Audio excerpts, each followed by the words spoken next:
the drum roll that goes into the stands tonight. And in the spirit of safety, the Long Island Ducks would like to remind you to stay alert at all times because thrown or batted objects may be very, very dangerous. In consideration of health and comfort of others, smoking is prohibited in all areas of our ballpark. If you need to smoke, please head toward the street lobby double doors located on the upper concourse behind home plate. There, the attendant will assist you. The Long Island Ducks thank you for not smoking here at Medford Ballpark, making our ballpark smoke-free. And don't forget to join the Long Island Ducks in the team spirit by being responsible about alcohol consumption. Please take a look now at the Duck Vision scoreboard in left center field. These important words from Long Island Ducks coach Buddy Harrelson. Hi fans, Buddy Harrelson here. When we take the field, we have a plan. The Ducks in Suffolk County stop DW alcohol. Want you to have a plan too. If you're drinking alcohol, have a plan. The Long Island Ducks of the Stop DWI program in Suffolk County hope you enjoyed tonight's game. We'd like to remind you to please have a plan to get home safely. If you've been drinking, don't drive. By all means, get a ride.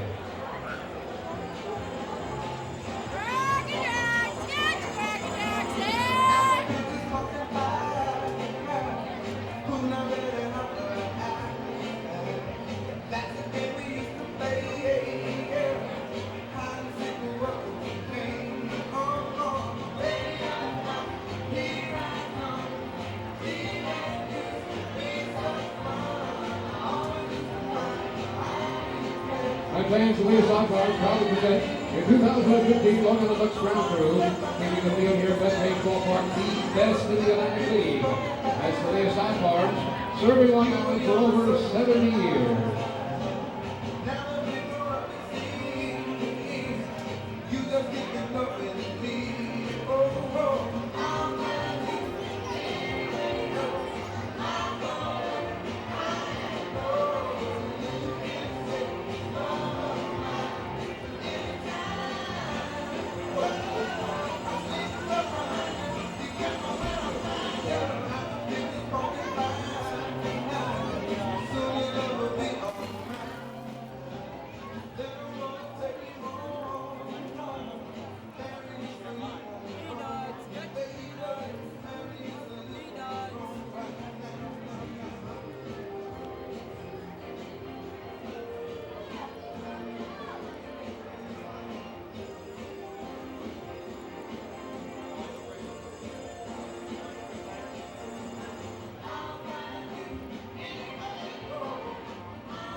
And fans, don't forget that tonight is another Foul Ball Friday. That means that tonight's Foul Ball player of the game, Long Island Ducks center fielder.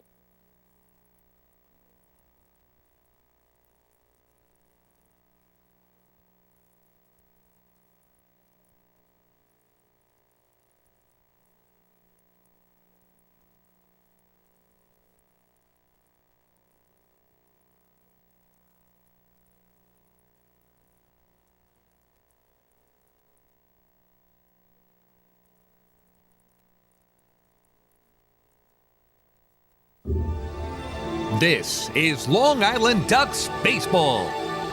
Justin Davies at the plate, the winning run at third. Crowd going nuts. Swung on, bouncing ball left side, off the mitt, up third baseman Brad Strauss. Here comes Willie Rodriguez. Justin Davies has done it again.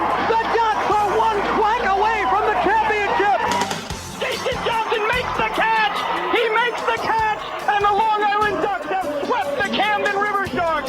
They are the 2004 Atlantic League champions. Line bunts up the third baseline. Esquivel charging in. They're not going to have a play, and the Ducks are the champions of the Atlantic League here in 2012. Going back is Adam Bailey. He settles under it. He makes the catch. Adam Bailey makes the catch, and for a second straight year, the Atlantic League trophy will reside on Long Island. The Ducks are the Atlantic League champions.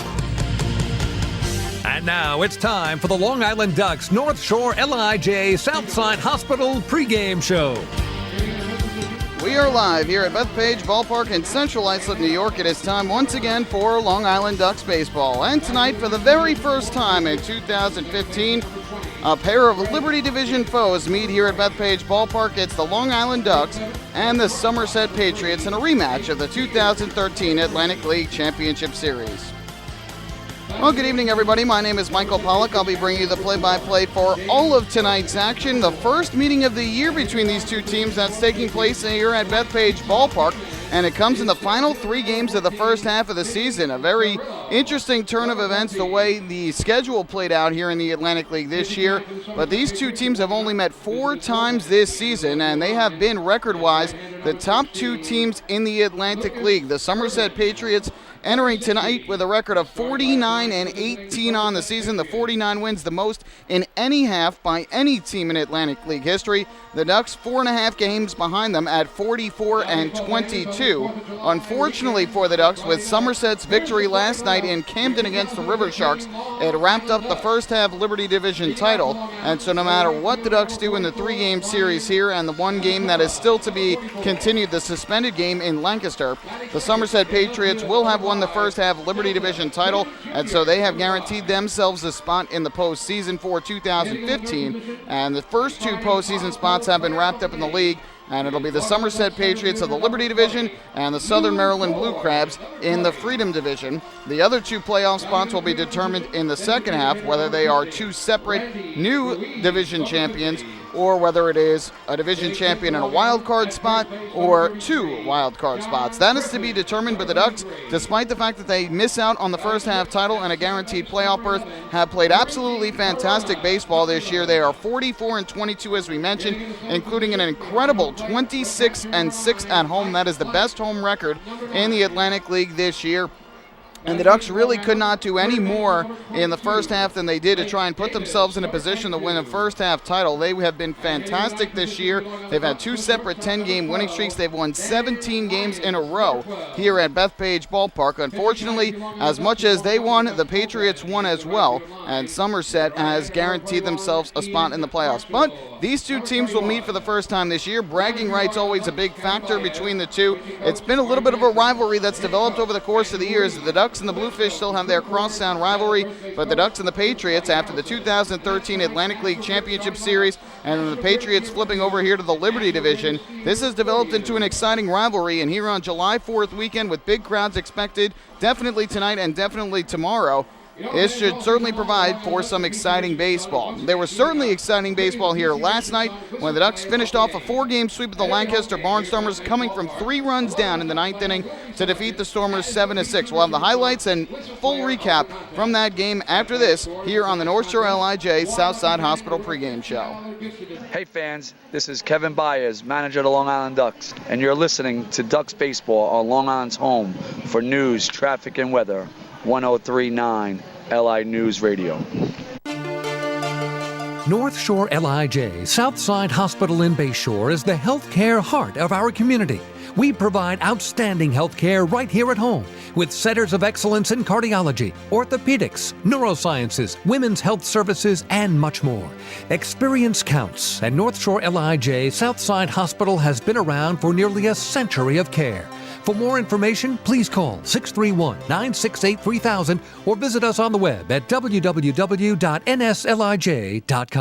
Can't get enough of the Long Island Ducks? Well, now you can get even more inside info on your favorite hometown team through Facebook and Twitter. The Ducks are constantly updating fans through social media with scores, transactions, ballpark promotions, and much more. You can even win great prizes. All you'll need to do is make a free account on Facebook and Twitter, and then visit us at facebook.com/LIDucks and twitter.com/LIDucks. Think you're Long Island's biggest Ducks fan? Get connected now.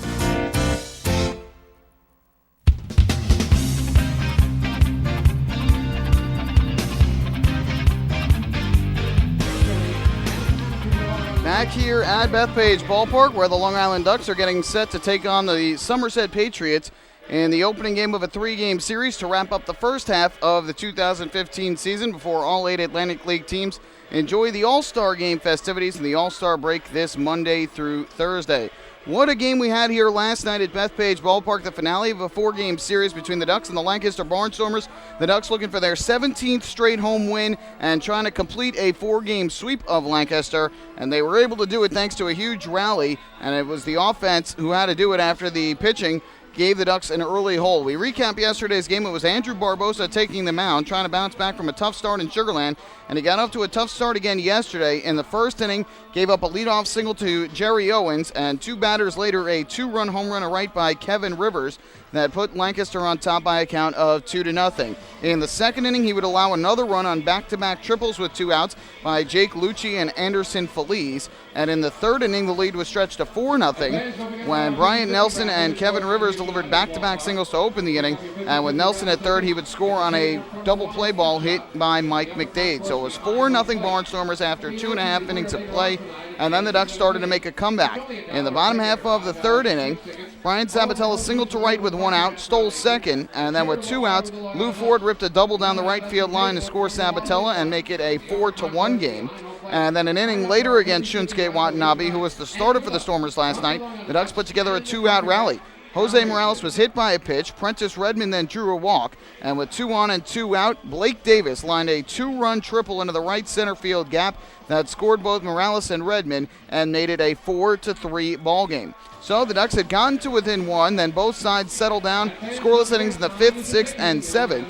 And then in the 8th and 9th, against Nick Struck and Patrick Kreider respectively, the Barnstormers took scored a run in each inning to get their 3-run lead back. In the 8th inning, it was a 1-out walk to Wilson Batista, followed by a 2-out RBI double to right by Jake Lucci that made it a 5-3 game. And then in the 9th inning, it was made 6-3 on a double by Bryant Nelson with 1 out, who moved to third on a wild pitch. And after a walk to Kevin Rivers, a sac fly to center by McDade made it a 6-3 game. So the Ducks went into the bottom of the 9th inning, trailing 6-3 and looking like their 16-game home winning streak was going to come to an end. But the Ducks would rally against Scott Patterson of the Barnstormers. Brian Sabatella singled to open the inning up the middle, and Richie Corona followed with a double to right. Runners at second and third, nobody out, and that brought up Lou Ford. The big righty's pitch. Taken in the air, deep right center field. The right fielder going over. Cavazos Galvez, he can't get it. It's off the track and off the wall. Sabatella will score. Corona will score. It's a 2-run double for Lou Ford. And the Ducks are within a run. They trail it 6-5 here in the bottom of the 9th. So Ford with the double driving in 2 runs. He had 3 RBIs in the game. That made it a 1-run contest. And after Ford reached, Delta Cleary Jr. came to the plate. Takes the first pitch, swings off the glove of the shortstop, Anderson Feliz, gets up, throws to first, not in time, it goes off the glove of McDade, and to the track, Lou Ford being held at third, Delta Cleary Jr. in the second, and the Ducks have the tying run at third, the winning run at second base. It went down as a single and the E6 that moved the runners up. So as you heard from Chris King, the broadcaster last night, the Ducks, the tying run at third, the winning run at second.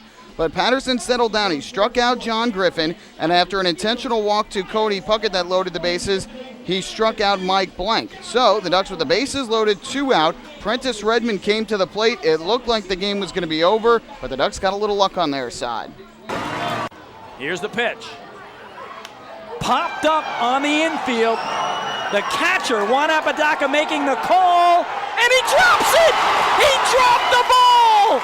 Lou Ford scores from third, and the Ducks have tied this game at 6 in an incredible fashion! Oh my! Here's the A dropped pop-up by Juan Apodaca kept the game alive. They tied the game at 6, and that set the stage for Lions. Pitch. Well hit to left field. Jake Lucci going back to the track, to the wall. Forget it, it's off the wall. Delta Cleary Jr. scores. Dan Lyons has won this game for the Ducks in the bottom of the 9th. They score 4 runs for their 6th waddle-off win of the season and their 17th straight win here at home. They are mobbing Dan Lyons in a huge pile of orange jerseys out near second base. Absolutely incredible. Chris King could not have said the words better. An absolutely incredible comeback for the Ducks. It took 3 hours and 32 minutes, but they defeat the Barnstormers 7-6 and complete the 4-game sweep. We'll take a break. When we come back, the pitching matchups, the starting lineups, and the first pitch of tonight's game between the Ducks and the Patriots. Hey fans, this is Bud Harrelson, and you're listening to Ducks Baseball on Long Island's home for news, traffic, and weather. 103.9 LI News Radio. North Shore LIJ Southside Hospital in Bayshore is the healthcare heart of our community. We provide outstanding health care right here at home with centers of excellence in cardiology, orthopedics, neurosciences, women's health services, and much more. Experience counts, and North Shore LIJ Southside Hospital has been around for nearly a century of care. For more information, please call 631-968-3000 or visit us on the web at www.nslij.com. Few places on earth offer the charm and excitement of Fire Island. At Fire Island Ferries, located conveniently at 99 Maple Avenue in Bayshore, they offer convenient travel to Fire Island 7 days a week. Fire Island is quickly becoming a top destination for families of all ages. Experience the informal, carefree communities, the dazzling night scene, enjoy fine dining, or climb to the top of one of the tallest lighthouses in the United States. But there's only one way to get there, by calling Fire Island Ferries at 631-665-3600 today. For fare and scheduling information, please visit fireislandferries.com.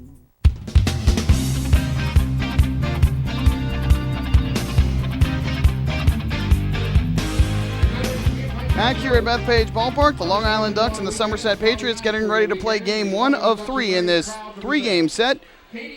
Crowd here being asked to rise right now, and we are going to send things down to the field where Katie Zimmer is going to perform tonight's national anthem. Can you see by the dawn's early light what so proudly we hailed at the twilight's last gleaming, whose broad stripes and bright stars through the perilous fight o'er the ramparts we watched were so gallantly streaming, and the rocket's red glare, the bombs bursting in air, gave proof through the night that our flag was still there. Oh, say does that star-spangled banner yet wave o'er the land of the free and the home of the brave? Ladies and gentlemen, boys and girls, that's Katie Zimmer with the national anthem. Tonight's national anthem here at Bethpage Ballpark with the pyrotechnical fireworks going off in the background. Following tonight's game, everybody in the ballpark will be treated to the second straight pyrotechnical fireworks extravaganza, helping kick off Independence Day weekend. Good pitching matchup on tap tonight. It's a pair of Atlantic League All-Stars that will take the mound. For the Ducks, right-hander Ian Marshall will go. He has a 2.81 ERA through 11 starts this year, 3-4 record, and has struck out 38 batters in 64 innings of work, 53 hits to 25 walks. He's coming off back-to-back losses, though, both of them coming at Sugarland, the opening game and the finale of that 6-game series. So back here at home, he is hoping to get back into the win column. On the other side for the Patriots, it'll be righty Lucas Irvin, who also has a good ERA, 2.43 record, 2.43 ERA through 12 starts this year, but he too has a record that does not reflect how he's pitched. 3-5 on the year, He has struck out 54 and walked just 18 in 66 and 2/3 innings while giving up 61 hits. He is coming off of a loss his last time out. That was last Sunday against the Southern Maryland Blue Crabs at home. Pitched well, though, just 2 runs in 5 1/3 innings, but took the loss in a 2-1 defeat during a doubleheader against the Southern Maryland Blue Crabs. So a good pitching matchup tonight. As for the starting lineup for this game for the Somerset Patriots, who are again making their first visit of the year here to Bethpage Ballpark. This is their 68th game of the year, but the first time that they will be visiting the Duck Pond in 2015. They'll send Thomas Neal to the plate to lead things off. He is the designated hitter. Aaron Eggleston, an all-star, will bat second. He is in left field. And the number 3 hitter for Somerset is the third baseman, that is David Vidal. Michael Burgess is the right fielder and cleanup hitter. Matt Gamble, a former big leaguer, bats fifth and plays first base. Greg Hopkins is over at second base and batting in the number 6 spot. The 7 hitter is the shortstop Nate Spears. James Skelton is doing the catching and batting 8th. He too is an Atlantic League All-Star.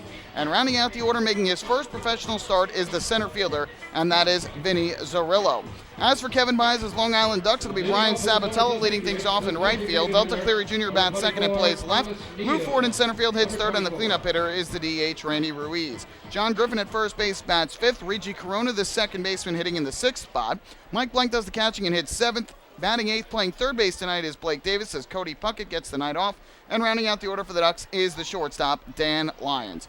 We are just about ready to go here at Bethpage Ballpark. Ian Marshall takes them out for the Ducks, and his first pitch of the evening is a fastball down the middle for strike one. Transportation Services start time of the ball game is 6:38.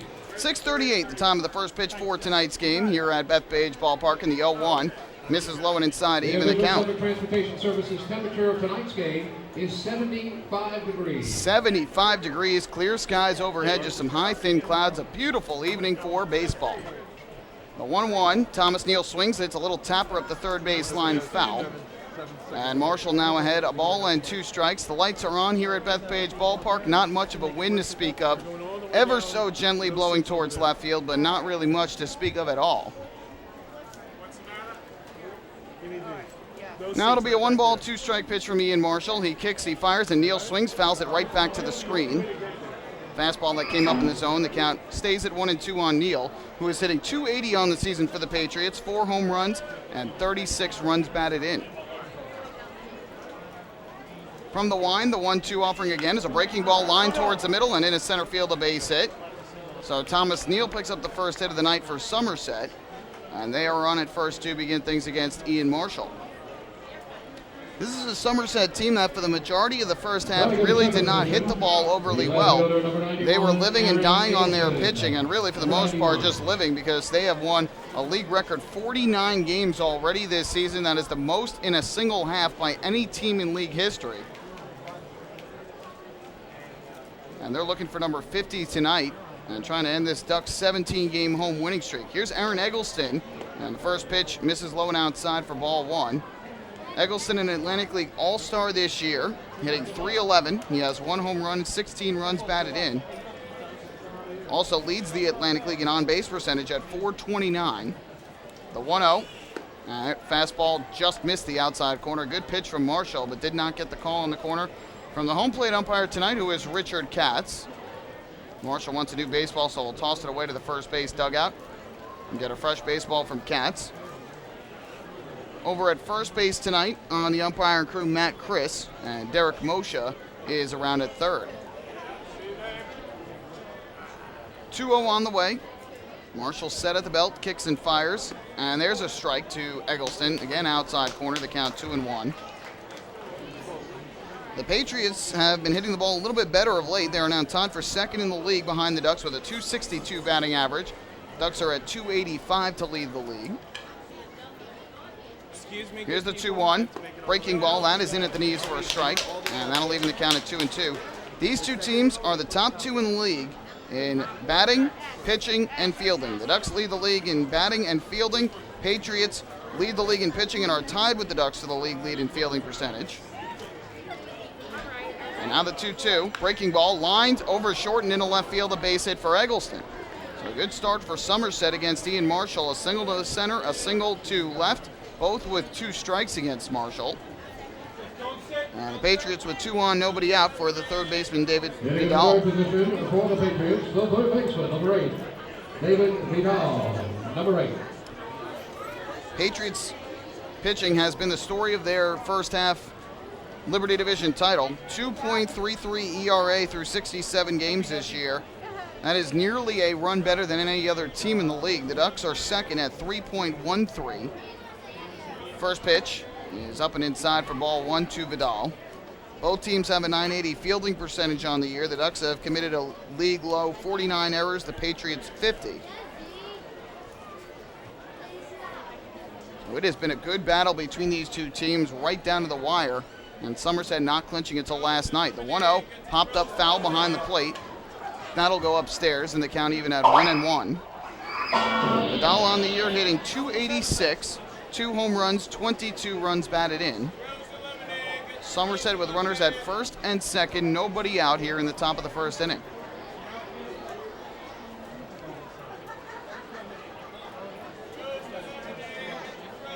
Marshall looks in for the sign and comes set. And the 1-1. Fastball missed inside from Marshall. And he is behind in the count, 2 balls and 1 strike.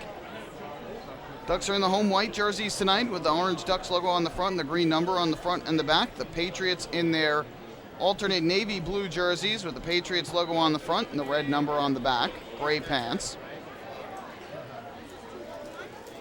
2-1 from Marshall.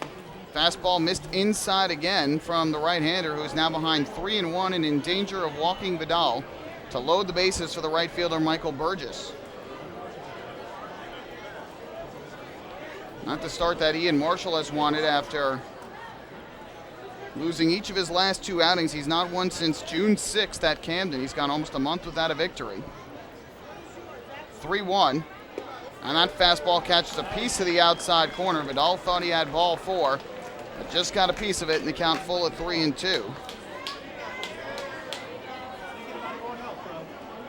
Marshall will represent the Liberty Division at the Atlantic League All-Star Game up in Bridgeport on Wednesday, July 8th. Payoff pitch upcoming. We'll see if Brett Jody puts the runners in motion at all. Here comes the 3-2. Pitch on the way. Swung on a chop towards third. Davis Fields will throw to second. Now they're going to throw back to third. They have the runner caught. Lyons, the shortstop with the ball, throws to the second baseman Corona, who will apply the tag. And the Ducks turn the double play. So a little bit unconventional, but the runner held up between second and third rather than just going right away because he had to make sure he didn't get tagged. And Corona with the heads up throw back. So on the unconventional double play, the runner at first is the runner put out first. It'll go 5-4.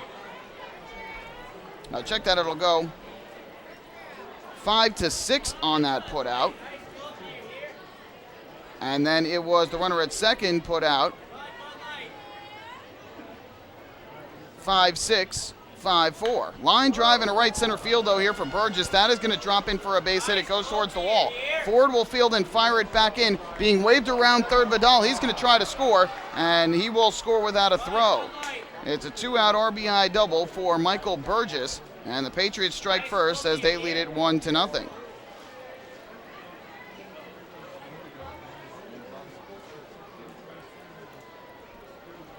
So Burgess on the first pitch hits a double into the right center field gap. It is Burgess' 5th double of the year, 9th run batted in after joining the Patriots mid-season.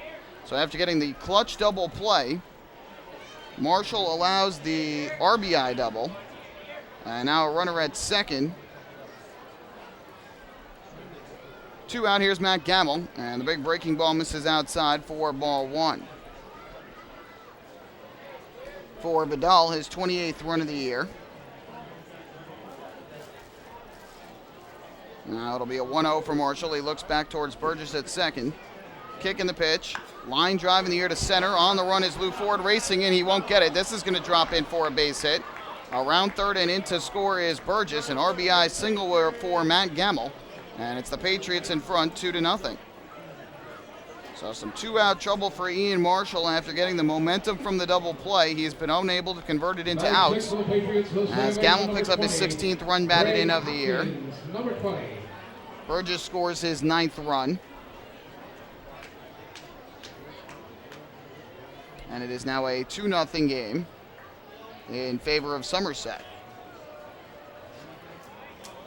So the runner at first, 2 down. That'll bring up the 6th batter of the inning, second baseman Greg Hopkins. And as we mentioned, Somerset's offense has started a click of late.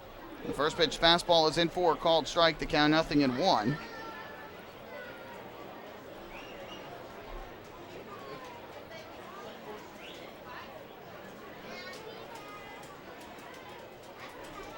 Here's the 0-1. I missed low and outside. Now leaving up the count at 1 ball and 1 strike.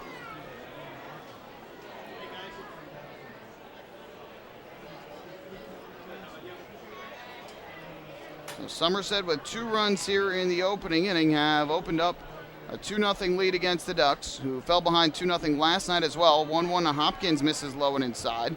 Marshall having a bit of trouble finding the strike zone here in this inning. He's already thrown 22 pitches in this game, just 13 for strikes.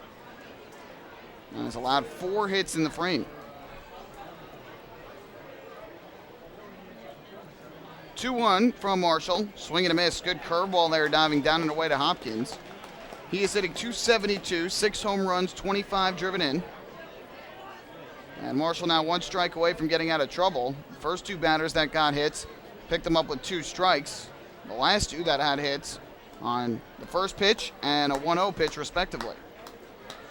2-2 on the way. Hopkins swings, fouls it over the screen, back behind home plate. That'll go up top, and we'll do it once again with a count of 2-2. Most of the pitching mound is in shadows right now. Just the top half of Ian Marshall's body is still in some sun. Home plate in shadow as well. The rest of the field, though, still out in the sunshine.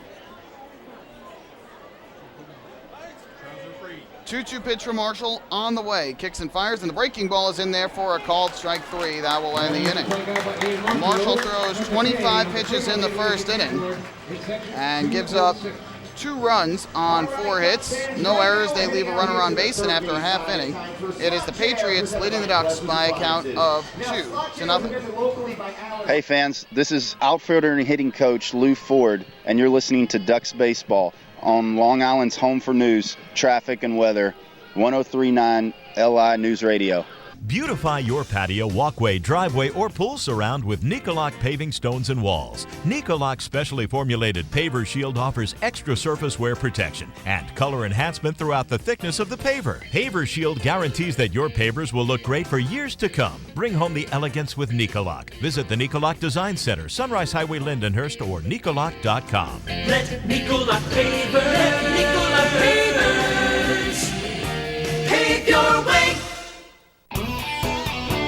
Enjoy the ultimate VIP fan experience at Bethpage Ballpark this season by taking in a Ducks game from the brand new Trout Town Fan Can. Presented by Roscoe Beer Company, the Fan Can is available for rental at all Ducks home games. It features 12 Dream Seat theater-style padded seats, beverage holders, an air-conditioned atmosphere, and an incredible view of the game. Packages are now available with food and beverage included. To reserve your Fan Can outing today, call the Ducks Group Sales Department at 631-940-3825. The Trout Town Fan Can at Bethpage Ballpark. Your VIP experience has arrived.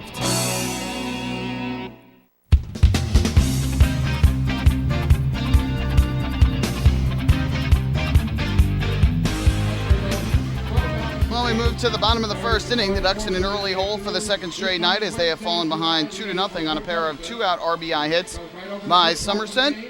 Got a scoring clarification in between innings. The double play that retired Neal and Eggleston on the base pass went 5-4-6-4, not 5-6-5-4 like I had originally mentioned. 5-4-6-4 on the double play.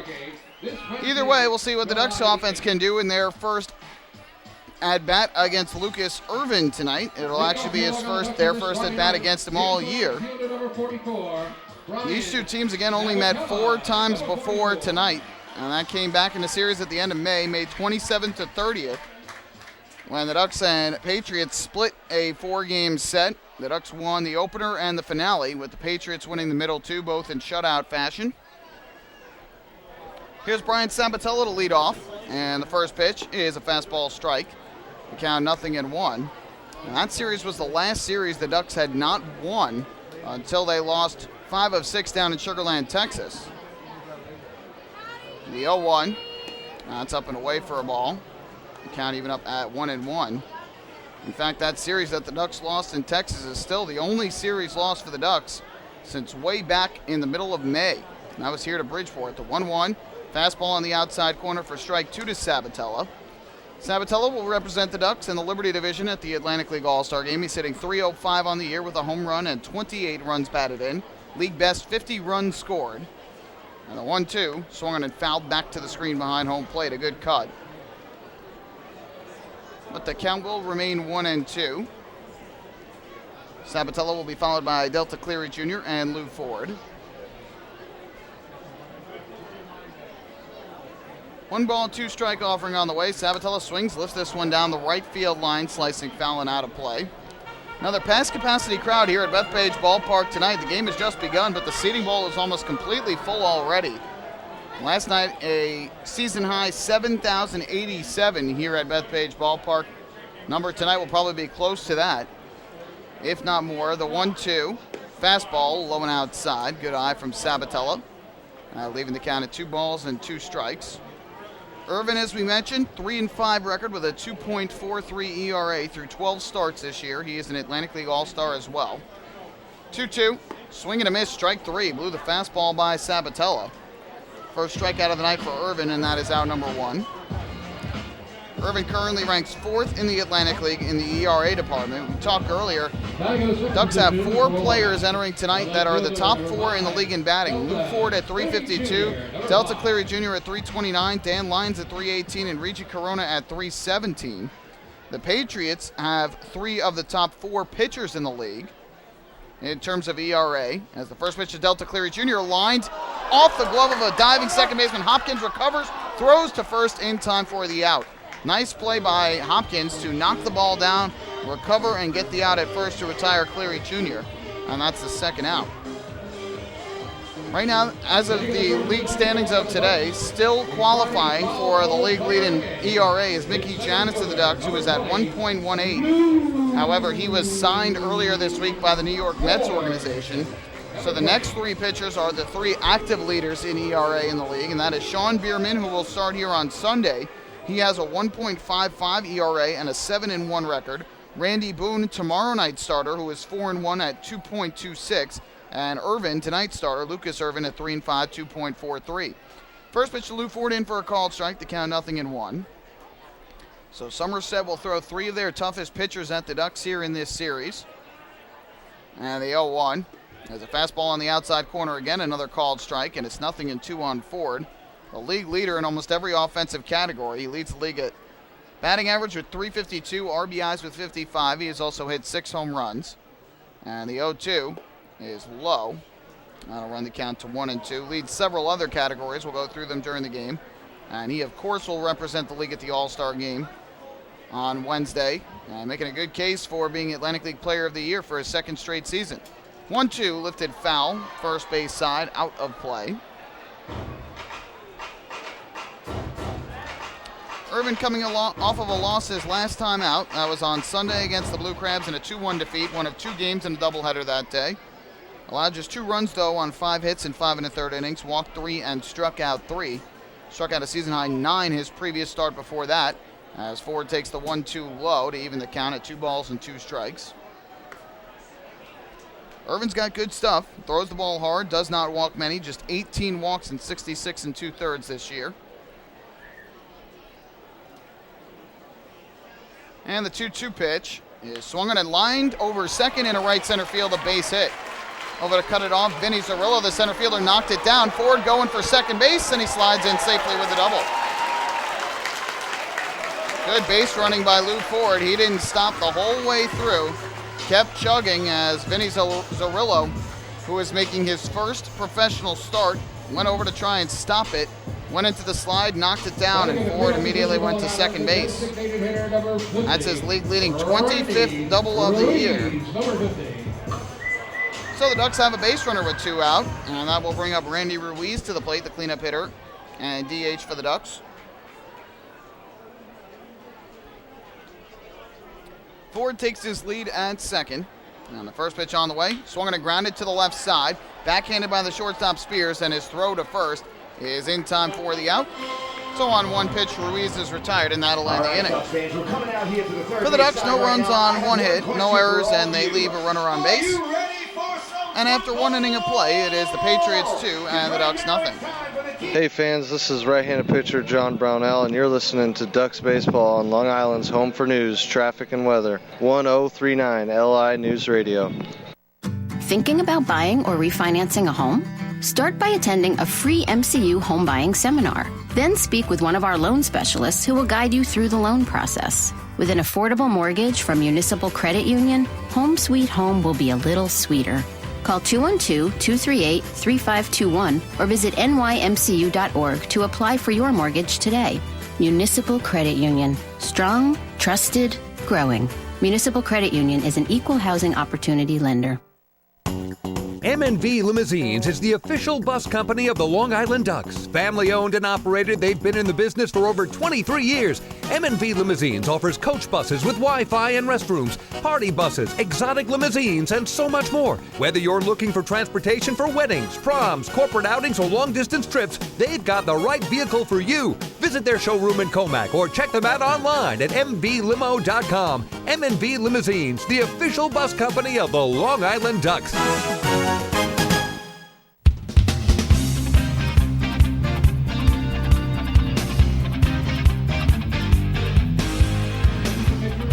Ducks in a 2-0 hole as we go to the second inning. Ian Marshall back on the mound for Long Island.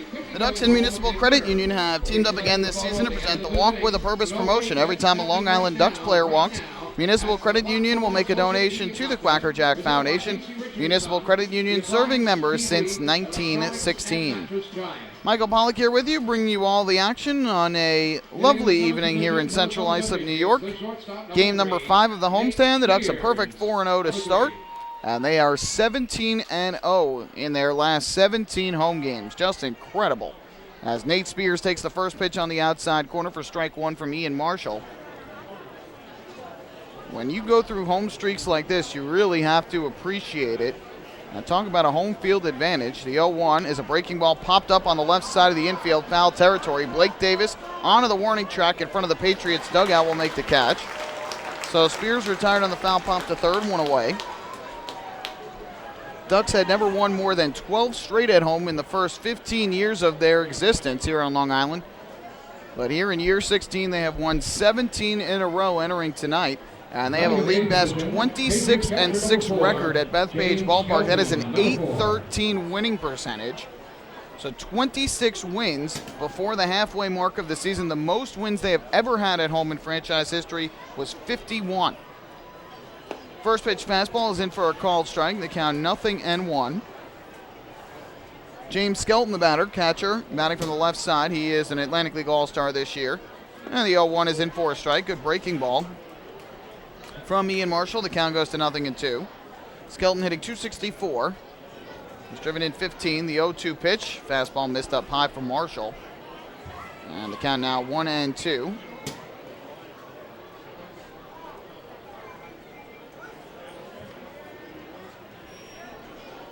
Right-hander looks in for the sign from his catcher, Mike Blank. Gets the pitch he likes, and the 1-2 to Skelton. Big curveball on the outside corner, strike 3. Second strikeout of the night for Marshall, both of them looking.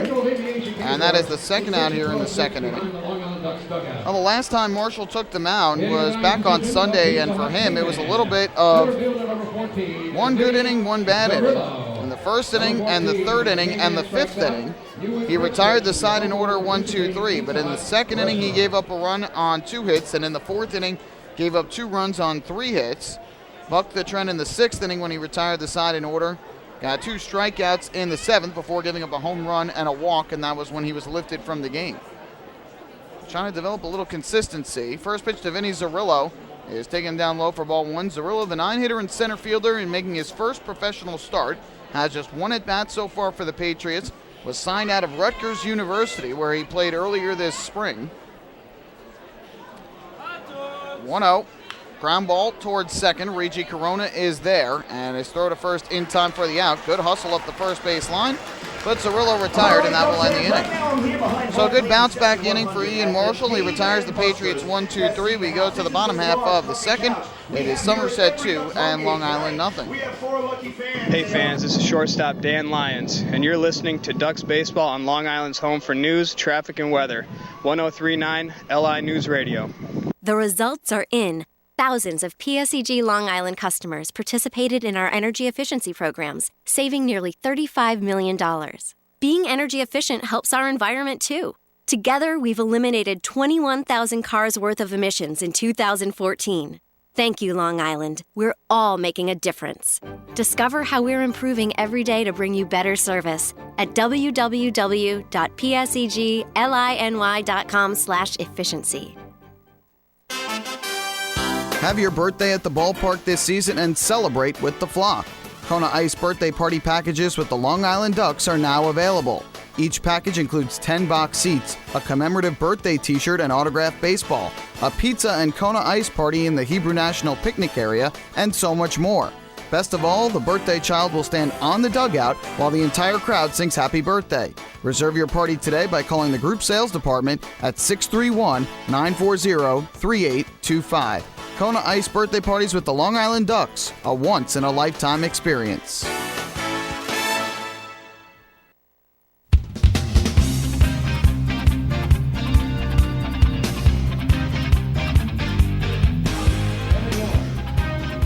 Bottom half of the second inning here on Long Island. Patriots with a 2-0 lead in the early going. It's time for today's health report, which is brought to you by Island Shore Physical Therapy, the official therapist of the Long Island Ducks.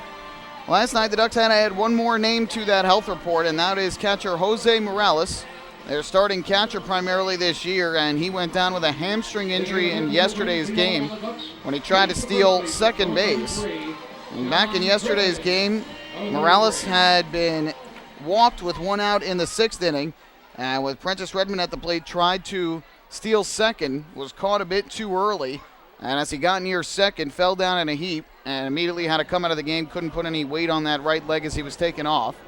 First pitch to John Griffin is a fastball in for a strike. No timetable on him yet, but he was placed on the disabled list today, and with the Ducks needing an emergency catcher just in case for Mike Blank, they ended up signing and activating their bullpen catcher, Greg DePalma. Griffin a swing and a miss as he chased down low, and the count now 0-2. So again, in a perfect world, DePalma will not be getting into the game, but just in case, they needed to have some insurance there, and so that is why DePalma was signed and activated today.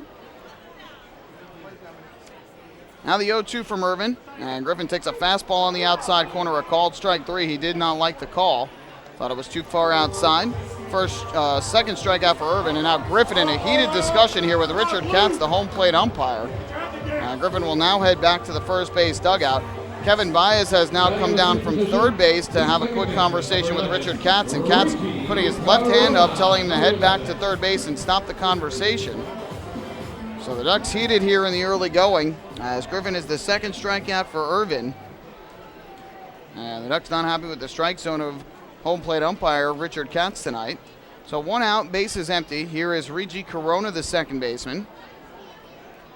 And the first pitch on the way is a fastball that misses low and outside for ball one. Ducks have one other player out on the disabled list. That is outfielder Eric Komatsu.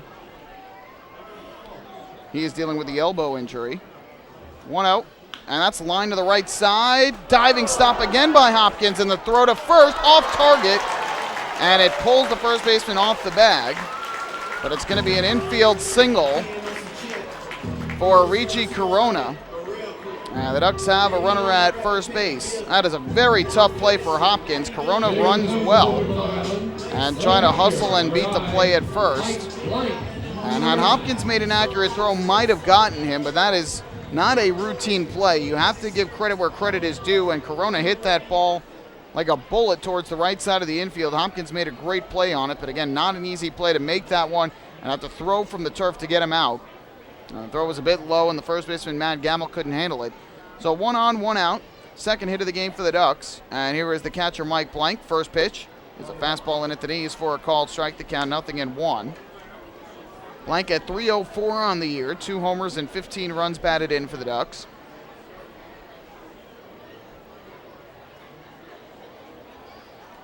Irvine from the stretch gets the sign. Corona takes his lead. 0-1 pitch on the way. Blank swings, lifts it foul down the right field line, and the count quickly 0-2. Ducks also have 2 players out on the inactive list with injuries. Carmine Giardina out with a shoulder impingement, and Sergio Perez has an oblique strain. No timetable on those injuries. So that is a look at the Ducks' injuries as of right now. And now the 0-2 coming to Blank. Corona takes his lead. The pitch on the way is a fastball on the inside corner, a called strike 3. Good fastball there from Irvin, and that had Blank looking. No argument from the Ducks catcher, so there are 2 away. Batting in the game position, Long Island third baseman number 22. And that is going to bring Blake Davis up to the plate. Davis had a great night last night. 2 hits here, 2 RBIs, including a 2-run triple into the right center field gap. We'll see if he can come up with a hit here to keep the second inning alive. Irvin's first pitch on the way. Davis takes a fastball way up and outside for ball 1. One of the Patriots who is currently out right now with an injury is Scott Kelly, one of their infielders. He was diagnosed with a vascular injury. Showed up to the ballpark one day. His hand had kind of a purplish reddish color to it and was advised to go get checked out. Here's the 1-0. Pop foul, third base side out of play. The count 1-1. Doctors diagnosed him with a vascular injury. They said he had a blood clot in his arm. And so he'll be out for an extended period of time. They also diagnosed that he'll have to be treated for thoracic outlet syndrome. And he is one of the most liked guys on the Patriots roster. Everybody felt for him right after that news was announced. But Scott Kelly, definitely one of the most favorite guys of the Patriots. Davis lines it down the right field line, base hit. Over to field is the right fielder Burgess. On his way to third is Corona. He'll get the stop sign there. The throw goes into second, not in time. Davis slid in just ahead of the tag of the shortstop Nate Spears. And Blake Davis with yet another hit. An extra base hit down the right field line. It is his first double of the season. So his average slowly creeping towards 200. It was at 188 entering tonight. And the Ducks now with runners at second and third, 2 out for the shortstop and 9-hitter Dan Lyons, who was the hero last night for Long Island.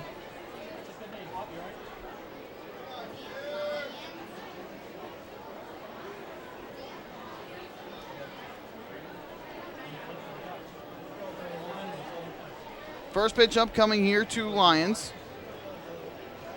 Irvin looks for the sign, comes set, deals, and Lyons will take a breaking ball down and away. Good block at home plate.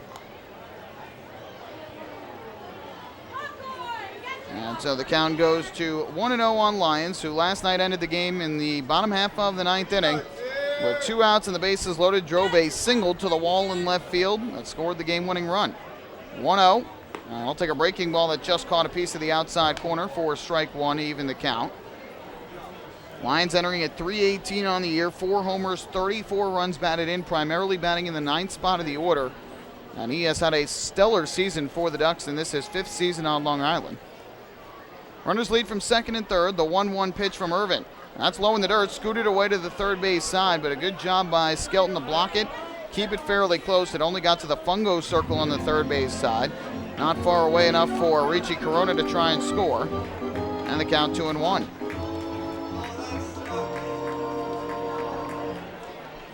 Of course, Lyons was the hero in last night's game, but he didn't even start the game. Didn't come in until the later innings. In the 8th, when he took over as a pinch hitter for Blake Davis. Grounded out to short with the bags full, but then came through his second time up. 2-1 ripped in the air, deep left field. Looking back is Aaron Eggleston. He'll watch it go over the fence. You can forget it. A 2-out, 3-run home run to left field for Dan Lyons, his 5th of the season. And the Ducks have their first lead of the night. They go in front 3-0 in the bottom of the second inning. The fireworks go off as Lyons steps on home plate. High fives for Richie Corona and Blake Davis. And the bottom of the order doing the damage for the Ducks. A 2-out double to right by Blake Davis to keep the inning alive. And then Dan Lyons crushing his 5th homer out to left field. The most home runs he's ever had in a single season with the Ducks. What a year for Dan Lyons, and he is so incredibly deserving of his all-star spot this year. And he hit all of it over both walls and left as Sabatella bloops one to right. Moving to his right and making the catch is Burgess. And that will end the inning, but not before the Ducks with a little two-out thunder. They get 3 runs on 3 hits in the inning, no errors. They leave the bases empty. We will head to the third here at Bethpage Ballpark. The Ducks leading the Patriots 3-2. Hey fans, this is first baseman John Griffin, and you're listening to Ducks Baseball on Long Island's home for news, traffic, and weather. 1039 LI News Radio. James Simmons is going back. He is looking up, and on in the Park Night, that one is gone and reaches a kennel in Central Islip. That was another home run for the Ducks. And Duck fans, what's more fun than a home run that helps the Ducks win a game? How about a homer that helps the community win? Chappie's Funeral Home and the Long Island Ducks have once again teamed up for the Chappie's Home Run Challenge. If the Ducks hit 100 homers this season, Chappie's Funeral Home will donate $5,000 to the Quacker Jack Foundation. So every time a Ducks hitter goes deep this season, watch for the Chappie's Challenge home run count on the scoreboard. And if we reach 100, we're all a winner. Chappie's Funeral Home, where caring for others is a family tradition. Can't get enough of the Long Island Ducks? Well, now you can get even more inside info on your favorite hometown team through Facebook and Twitter. The Ducks are constantly updating fans through social media with scores, transactions, ballpark promotions, and much more. You can even win great prizes. All you'll need to do is make a free account on Facebook and Twitter, and then visit us at facebook.com/LIDucks and twitter.com/LIDucks. Think you're Long Island's biggest Ducks fan? Get connected now.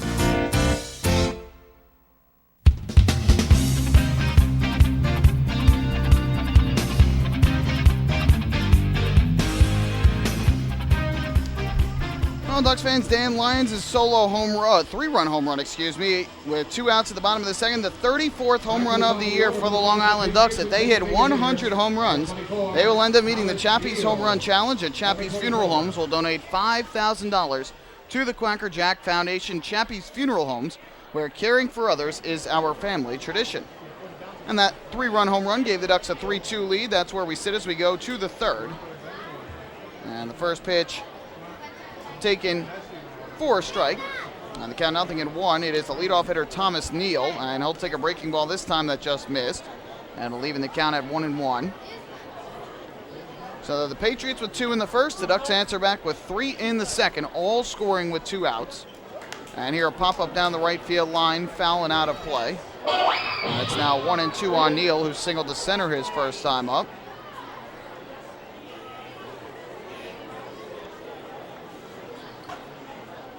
Oh, Marshall looks in for the sign from Blank. And the 1-2 pitch. Fastball just missed the outside corner. That'll leave it the count at 2-2. On the hitter, Thomas Neal, who again gets the start as the DH today. 2-ball, 2-strike pitch on the way. Breaking ball line into left field on the run. Delta Cleary Jr. will have to play it on a hop. And again, with 2 strikes, Thomas Neal picks up the base hit, just like the first inning started. Marshall got to 2 strikes on Neal, but allows the base hit. It is the 5th hit already for Somerset off of the Ducks right-hander. Left fielder number 91. Neal was 1 for 4 in yesterday's game, but drove in 3 runs, picked up his first triple of the year, and Somerset's 7-3 first half clinching victory. Now Aaron Eggleston to the plate, who singled to left in his first at bat. And the first pitch on the way up and outside for ball 1. Eggleston yesterday 1 for 5 at the plate, collected his 9th double of 2015. Marshall gets the sign, come set. It'll be a 1-0. Kicks and fires to the plate. Eggleston swings, pops it up. Shallow left. The shortstop line's going out. The left fielder Cleary Jr. comes on. He'll make the call and the catch. And Eggleston retired for out number 1 here in the 3rd inning. So 1 on, 1 out. And up to the plate will step the number 3 hitter, 3rd baseman David Vidal. 3rd baseman, number 8, David Vidal, number 8.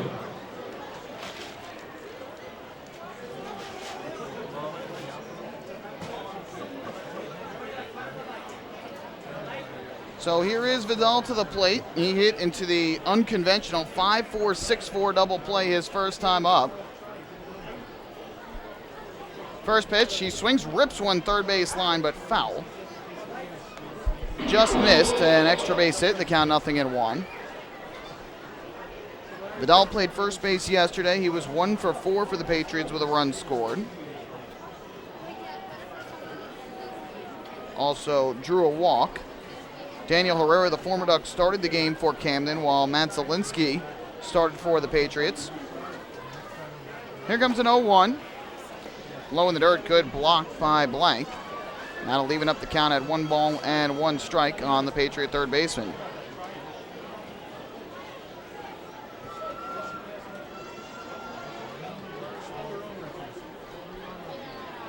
Ducks with a 3-2 lead. The team's already with 9 hits combined in the game. And now the 1-1 from Ian Marshall. Breaking ball fouled over the screen and off the facing of the suite level. Steve Hagman, the operations assistant for the Ducks, grabs it on the lower concourse and tosses it to a fan in the front row of section 201, just to the left of us here, or at least he's trying to. The ball's been dropped a couple of times. Now the count goes to 1-2 on Vidal. Marshall set at the belt, and runner leads at first. The pitch, breaking ball, grounded weakly here towards third. Blake Davis charges, fields, throws on the run, a bullet to Griffin in time for the out. Good play by Blake Davis. Had a charge in field and throw as he was moving towards first, and fired a strike to Griffin for the second out of the inning. Moving down to second base on the play is the DH, Thomas Neal. Michael Burgess, number 39.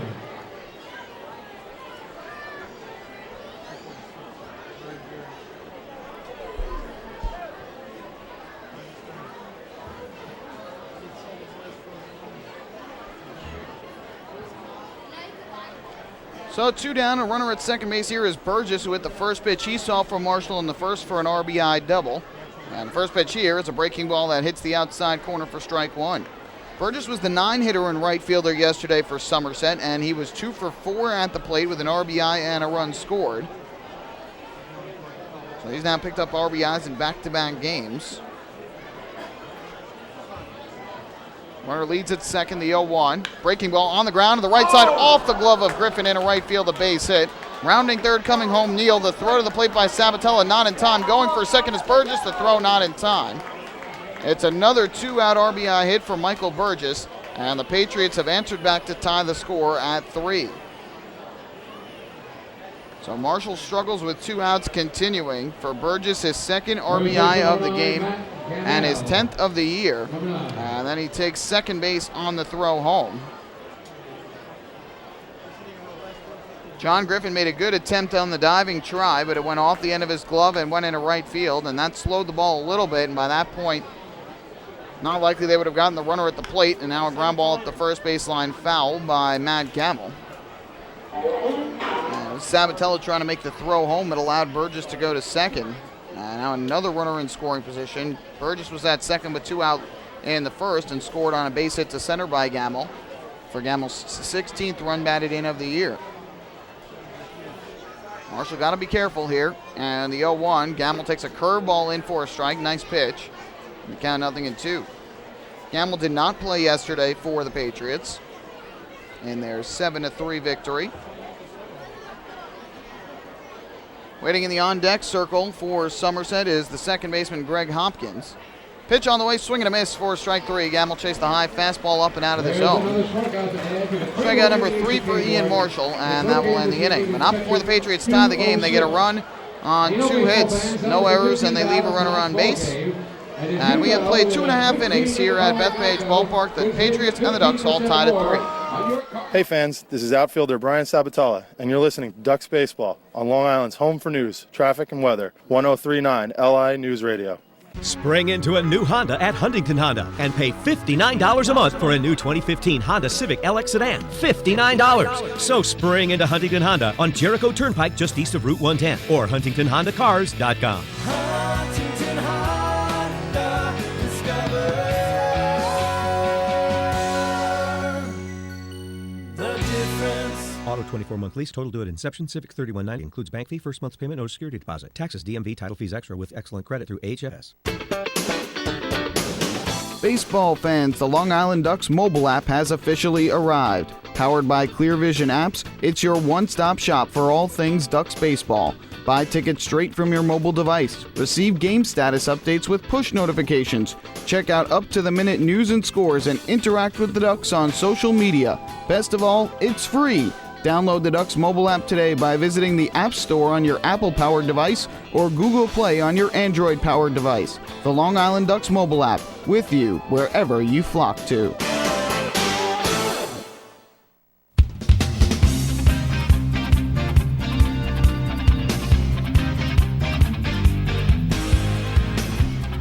Well, the strikeout of Matt Gamble that ended the top half of the third inning was the 15th out of tonight's ball game. Did you know that a 15-minute phone call to Geico could save you 15% or more on your car insurance? Get a free quote today. Call 1-800-947-AUTO. That's 1-800-947-AUTO. Or visit geico.com. So we go to the bottom half of the third inning. Brand new ball game, all tied up at 3 apiece. Lots of runs and lots of hits in the early going.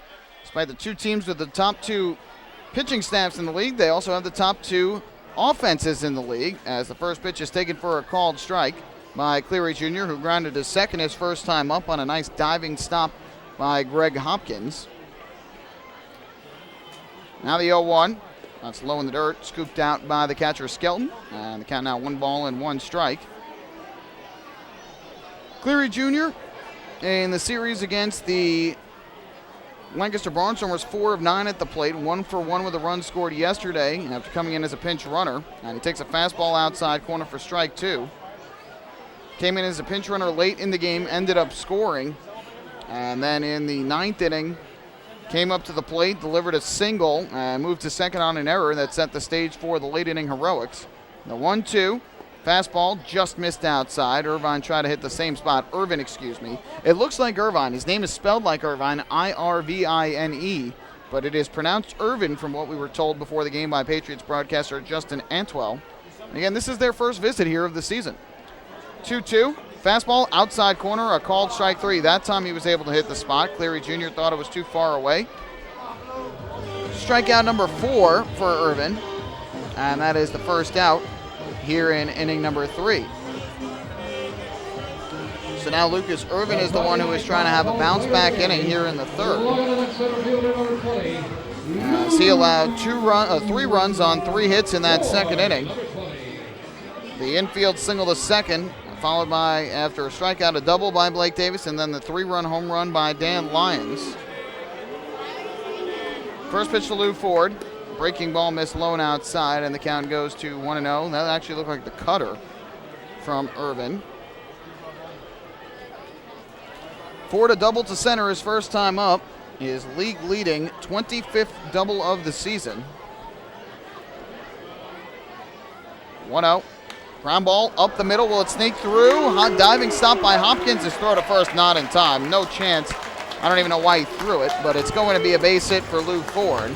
His second hit of the game, and another multi-hit game for Lou Ford, who had 2 hits and 3 RBIs last night, and he picks up 2 more hits here in tonight's ball game at least, and we're only in the third inning. Designated hitter number 50, Randy Ruiz, number 50. Now Randy Ruiz will come to the plate for the Flock. Ford just continuing to raise that batting average higher and higher at .352 entering tonight, and he's 2 for 2. Here's Ruiz, who grounded to short on the first pitch he saw. First pitch is a fastball strike on the outside corner, 0-1. That is now 4 consecutive multi-hit games for Lou Ford and 8 multi-hit games in his last 9 games overall. Just incredible. Absolutely incredible. Here's the 0-1. Fastball missed outside, even the count at 1-1. 8 multi-hit games in his last 9 games overall. Each one of them has been 2 hits. Of course, he'll still have some more at-bats tonight. 1-1 to Ruiz. Irvin waiting on the mound, kicks and fires, and Ruiz takes a fastball low and outside to run the count to 2-1. Yesterday, Ruiz 1 for 3 with a walk before he was pinch run for by Cleary Jr. Finished the series 4 for 12 with 2 RBIs and 2 walks against the Stormers. 2-1. fouled off the mask of James Skelton, and it knocked the mask clean off his face. Seems like he's a little bit shaken up there, and out of the dugout is going to come the trainer for the Patriots to check him out.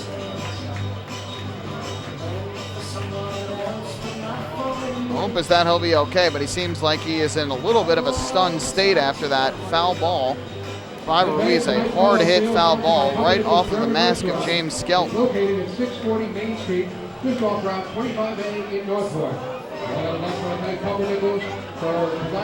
I could be wrong, but I'm pretty sure Skelton had a concussion once before in the Atlantic League, or a head injury of some sort. I could be mistaken, and if I do, I apologize, but I vaguely remember him having to miss some time with an injury like that earlier, so they have to be careful. But the trainer now heading back to the dugout on the third base side. He seems to be okay and will stay in the game. Now the count's still 2 balls and 2 strikes here on Randy Ruiz. So after the brief injury timeout, we are ready to go. Irvin gets the sign, comes set. Ford leads at first with 1 out, tied at 3. Now the 2-2, breaking ball cut on and missed for strike 3. Good swing by Ruiz, but he missed it. And that is strikeout number 5 on the night for the right-hander already. 2 down in the inning. That'll leave it up to John Griffin.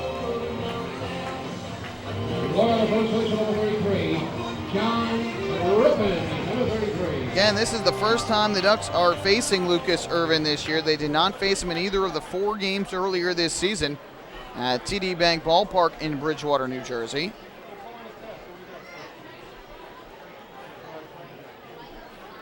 First pitch on the way to Griffin. Swinging a high pop-up in the air to right field. Moving in is Burgess. And in medium right, he'll make the catch to retire Griffin, who is now 0 for 2, and that will end a scoreless bottom of the third inning. No runs, 1 hit, and 1 left for the Ducks. 3 complete here at Bethpage Ballpark tonight. It is all tied, 3 apiece, the Ducks and the Patriots. Hey, fan, this is Prentice Redmond, and you're listening to Ducks Baseball on Long Island's home for news, traffic, and weather. 1039 LI News Radio. Few places on earth offer the charm and excitement of Fire Island. At Fire Island Ferries, located conveniently at 99 Maple Avenue in Bay Shore, they offer convenient travel to Fire Island 7 days a week. Fire Island is quickly becoming a top destination for families of all ages. Experience the informal, carefree communities, the dazzling night scene, enjoy fine dining, or climb to the top of one of the tallest lighthouses in the United States. But there's only one way to get there, by calling Fire Island Ferries at 631-665-3600 today. For fare and scheduling information, please visit fireislandferries.com. Hey Ducks fans, stay up to date with Long Island's hometown team by visiting Quack of the Bat, the official blog of the Long Island Ducks. Quack of the Bat will bring Ducks fans beyond the headlines with in-depth feature articles, breaking news stories, game previews, post-game wrap-ups, and so much more. Interact with the team during the entire season through quotes directly from the players and coaches, as well as exclusive video clips and photos. Check out the blog today at quackofthebat.wordpress.com. Quack of the Bat, the official blog of the Long Island Ducks.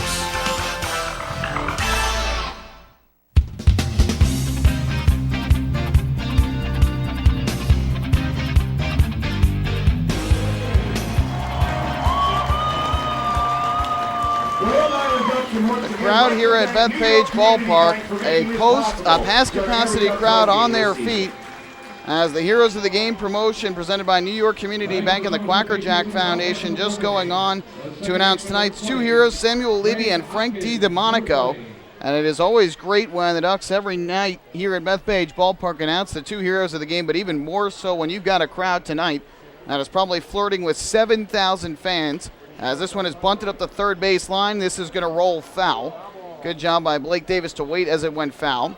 The count 0-1, and now the 2 heroes taking pictures with Quacker Jack right behind home plate here at Bethpage Ballpark. But when you've got 7,000 fans all on their feet screaming here at Bethpage Ballpark, it is an incredible moment and an honor to see those 2 heroes who have fought so bravely to protect this country, especially here on 4th of July weekend, to be honored by the Ducks And, of course, credit to New York Community Bank and the Quackerjack Foundation as well. Here, a line drive deep to left field going back. Delta Cleary Jr. on the run. He makes the catch. Nice grab by Delta Cleary Jr. And that is the first out of the inning. So Hopkins retired for the second time tonight. He had struck out in his first at bat. And that is out number 1 here in inning number 4. Marshall worked a 1-2-3 inning in the second inning and then allowed a run on 2 hits in the third after allowing 2 runs on 4 hits in the first. First pitch to Nate Spears, breaking ball on the outside corner for strike 1. Spears is the shortstop and 7-hitter for Somerset. Yesterday played second base, went 1 for 4 at the plate in the Pats' victory. A 1 pitch upcoming, but Thomas called it home plate. Granted by home plate umpire Richard Katz.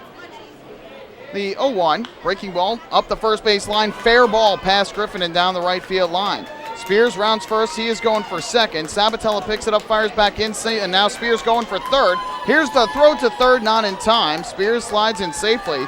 Sabatella had trouble getting it back in, and it is going to be a triple for Nate Spears down the right field line, and Somerset with a runner at third and 1 out. For Nate Spears, that is his second triple of the year. A hard ground ball past Griffin. Sabatella had to go a long way to get it. Took a little while to get back in. The Ducks tried a relay to get it there in time, but not quick enough. Spears runs well. So he's at third with 1 out. The infield drawn in for the Ducks all the way around. And here's the catcher and 8-hitter James Skelton to the plate. He struck out looking his first time up. First pitch from Marshall, misses the outside corner for ball 1.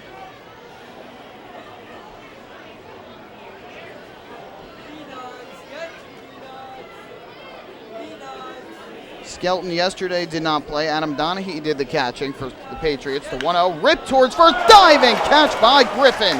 What a grab.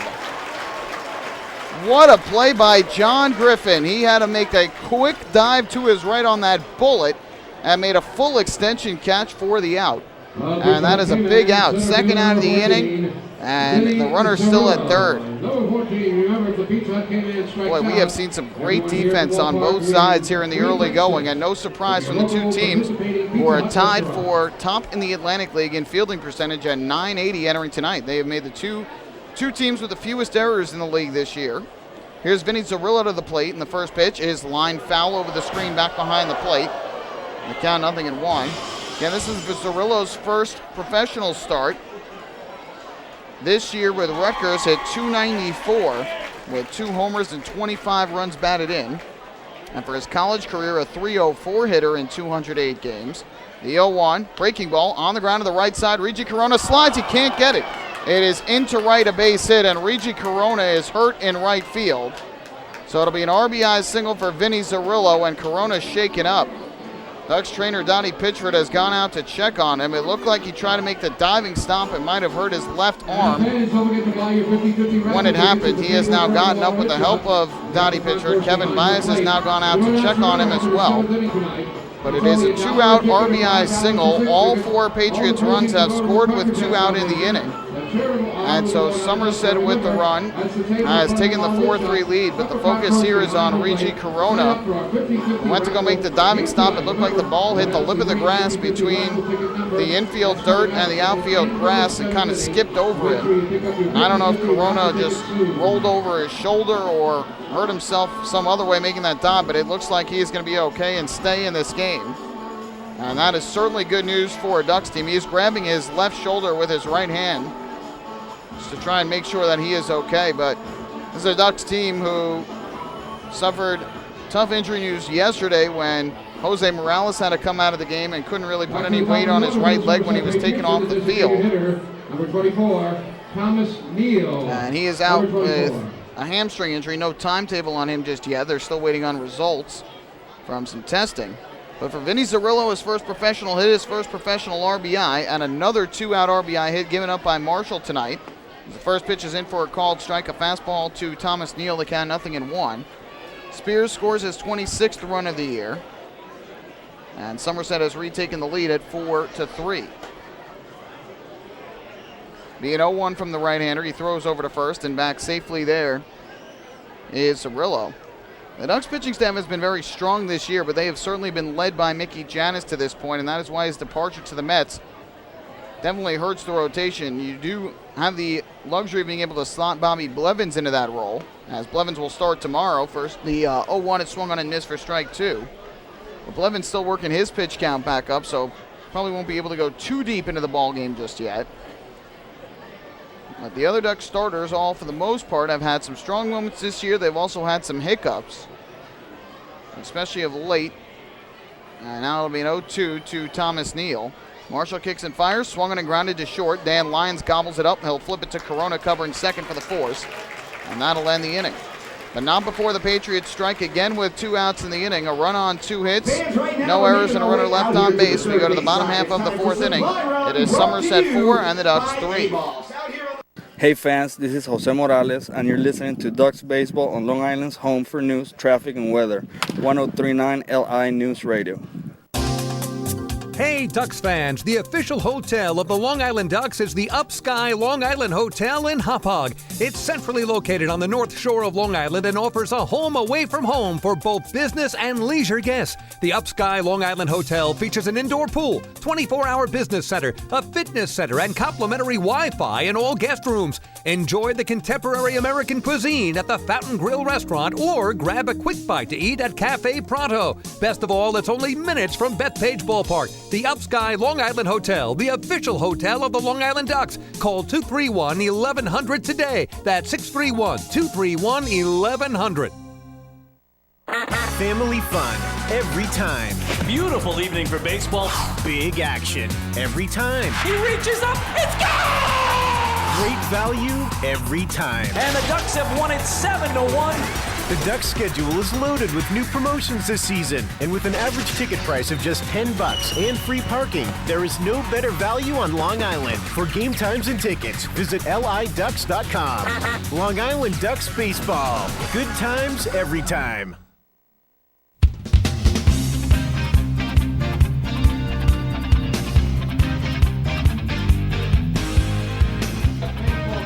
Ducks fans discover the difference at Huntington Honda and find Long Island's all-star lineup of over 1,200 new Hondas. Huntington Honda steps up to the plate to treat every customer with no pressure, respect, and Grand Slam service after the sale.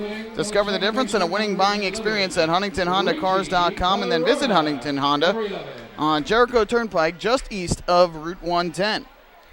Well, Reggie Corona is going to stay in the game after that injury scare in the top of the 4th inning, and he takes a breaking ball for a strike. And the count 0-1. Breaking ball over the outside corner of the plate. It looked like a strike was called. They put ball 1 up on the scoreboard, but it looked like it hit the outside corner, and the home plate umpire pumped a fist. That one misses low, and so I believe the count is now 1-1. They do have 2-0 on the scoreboard. Corona making a diving try on the RBI single by Vinny Cirillo, and missed it and looked like he hurt his left shoulder, was in some pain, but ended up being able to stay in the game. Pitch on the way, swung on and missed. Chased the breaking ball down low. Corona first at bat, reached on an infield single to second. A great diving stop made by Hopkins. But his throw to first was a bit off target. However, a great play. Not an easy one. That is 1-2 on Corona. The kick and the pitch on the way. Fastball missed up and outside for a ball. The count even up at 2 balls and 2 strikes. Corona yesterday for the Ducks, 1 for 5 with a double and a run scored. Finished the series 7 for 16 with 4 doubles, 2 RBIs, and 4 runs. 2-2 pitch. Fastball missed low and outside.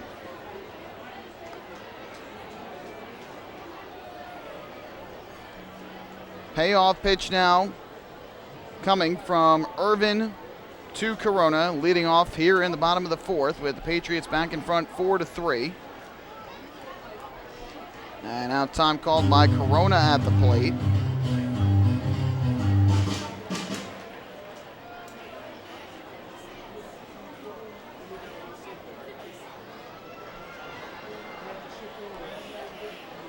Pitch line towards second. Diving stop again by Hopkins. His throw to first is just in time to get Corona.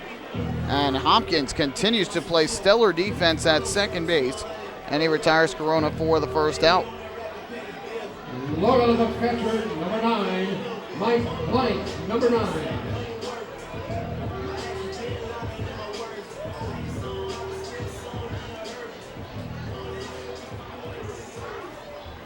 So 1 out, and the base is empty. That will bring up the catcher, Mike Blank.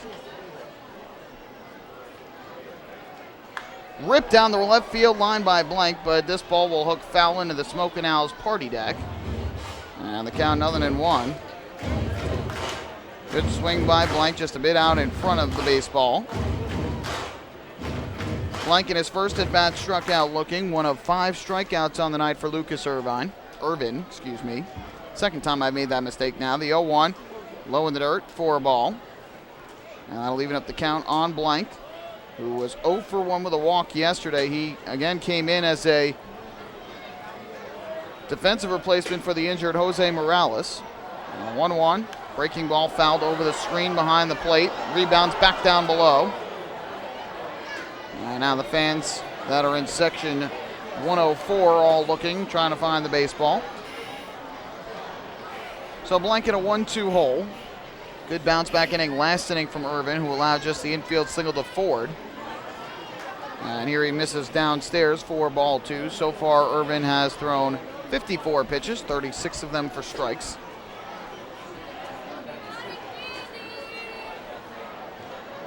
So Blank will get much more of the starting time at catcher now with Jose Morales out with a hamstring injury. He'll basically become the starting catcher, at least for the time being. And the 2-2 is low in the dirt, scoops past the catcher. So the count is now full at 3 balls and 2 strikes.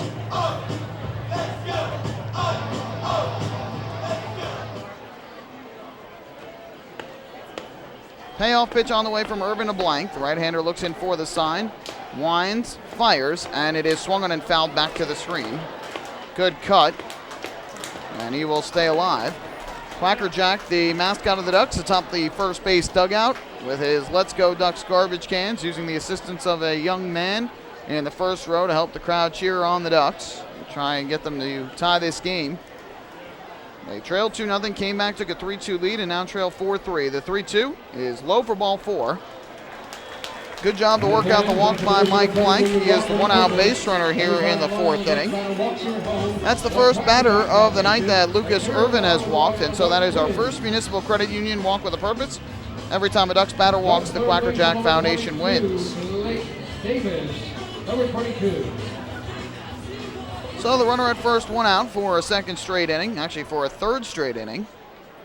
And up to the plate will step the third baseman, Blake Davis, who will bat from the left side, double to right his first at bat, and eventually came around to score. And here he swings and lines one deep to right center field. On the run, the right fielder Burgess will make the catch in the gap. He slipped and fell after making the catch. And fires it back in. He seems to be all right. Nice grab by Burgess, who had to go a long way to get that ball. And he denies Blake Davis of a hit, although Davis put a good swing on it. So he's now 1 for 2, 2 outs in the inning, and that'll leave it up to the shortstop, Dan Lyons. Number 12, Dan Lyons, number 12. So here is Dan Lyons to the plate. Batting from the right side, Lyons, a 3-run home run his first time up, 5th long ball of the season. The most he has had in a single year with the Ducks, surpassing the 4 he hit a year ago. Irvin comes set, first pitch, and the breaking ball is in for a called strike. The count 0-1. Lions with the 3-run blast down the line over both walls on a 2-ball, 1-strike pitch.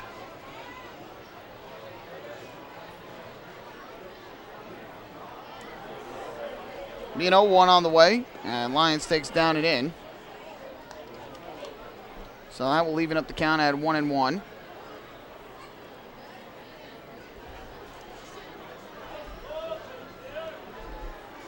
Irvin comes set. Lyons was 1 for 2 yesterday with the game-winning RBI. In the 9th inning, the 1-1 down and away for ball 2.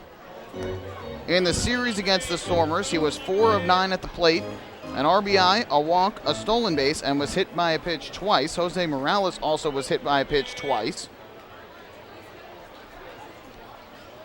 Here comes a 2-1. Blank leads at first. He goes. The pitch on the way is line foul, first base side out of play. Kevin Baez, the manager of the Ducks, putting the hit and run on. And Lyons was a bit late on the curveball, fouled it away, and Blank will have to retreat to first. Blank does have some speed, 4 steals in 5 attempts this year. And it'll be a 2-ball, 2-strike pitch upcoming from the Patriot righty to the Ducks right-handed hitter. Irvin comes set, kicks and fires. Lyons takes the fastball up in the zone for ball 3. So with the 3-2 count and 2 outs, Blank will be released from first. He represents the tying run as the Ducks trail 4-3 in the bottom half of the 4th inning.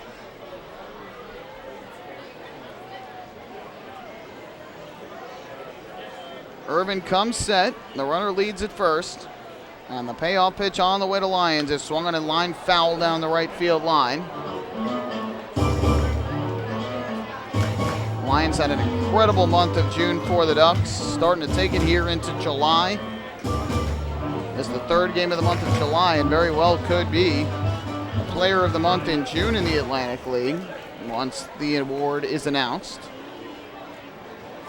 He just looked like a completely different player. He was well at the beginning of the year, but June he was just tearing it up at home plate. The 3-2 line in the left field, a base hit. Second hit of the ball game for Lyons.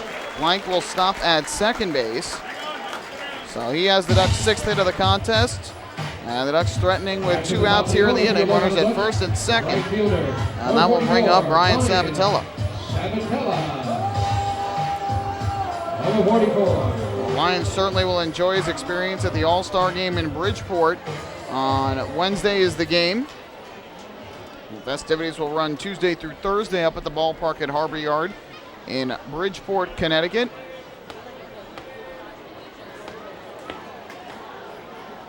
Quackerjack leading the fans in a Let's Go Ducks chant. Runners from first and second with 2 out. And the first pitch to Sabatella is a fastball low and outside for ball 1. Sabatella 0 for 2 in the game with a strikeout in the first and a fly out to right in the second. He was 2 for 4 yesterday with a couple of runs scored, a walk, and his league-leading 18th stolen base of the season. A 1-0. Breaking ball just caught a piece of the outside corner for a called strike to even the count at 1-1. Sabatella finished the series against the Stormers 6 of 17. He scored 5 runs in the series, drew 2 walks and stole 2 bases. Irvin comes set, the runners lead. And the 1-1. Breaking ball cut on and missed. He chased down and away. That was that hard cutter diving down in the zone from Lucas Irvin.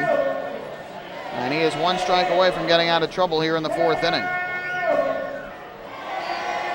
Aside from Lou Ford, the bottom of the order has been where most of the damage has been done for the Ducks in this game. Sabatella ready at the plate now. Time is called by the catcher, James Skelton. Time granted by Richard Katz. He pointed right away at the catcher. Blank the runner at second base. Lyons the runner at first. Lyons with the better speed of the 2. And the 1-2 from Irvin. Kicks and fires, and Sabatella swings and misses for strike 3. Cuts through the cutter down low. That is strikeout number 6 of the night for Lucas Irvin, and that will end the inning.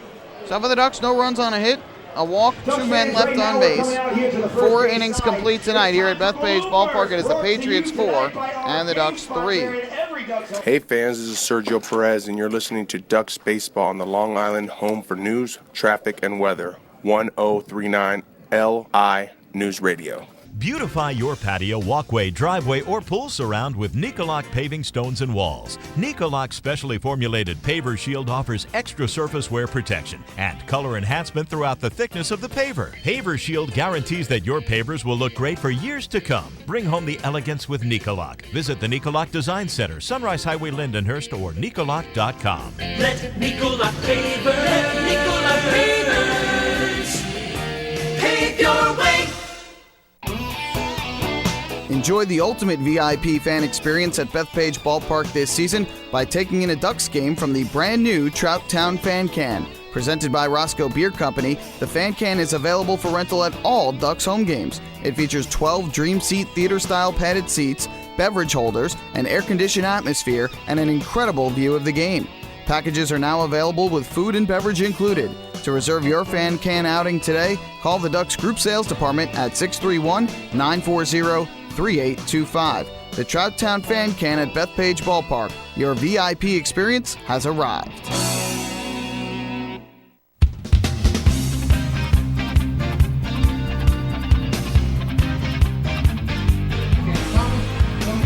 Back here at Bethpage Ballpark, we go to inning number 5 as the Ducks and the Patriots meet for the first time at this ballpark in 2015.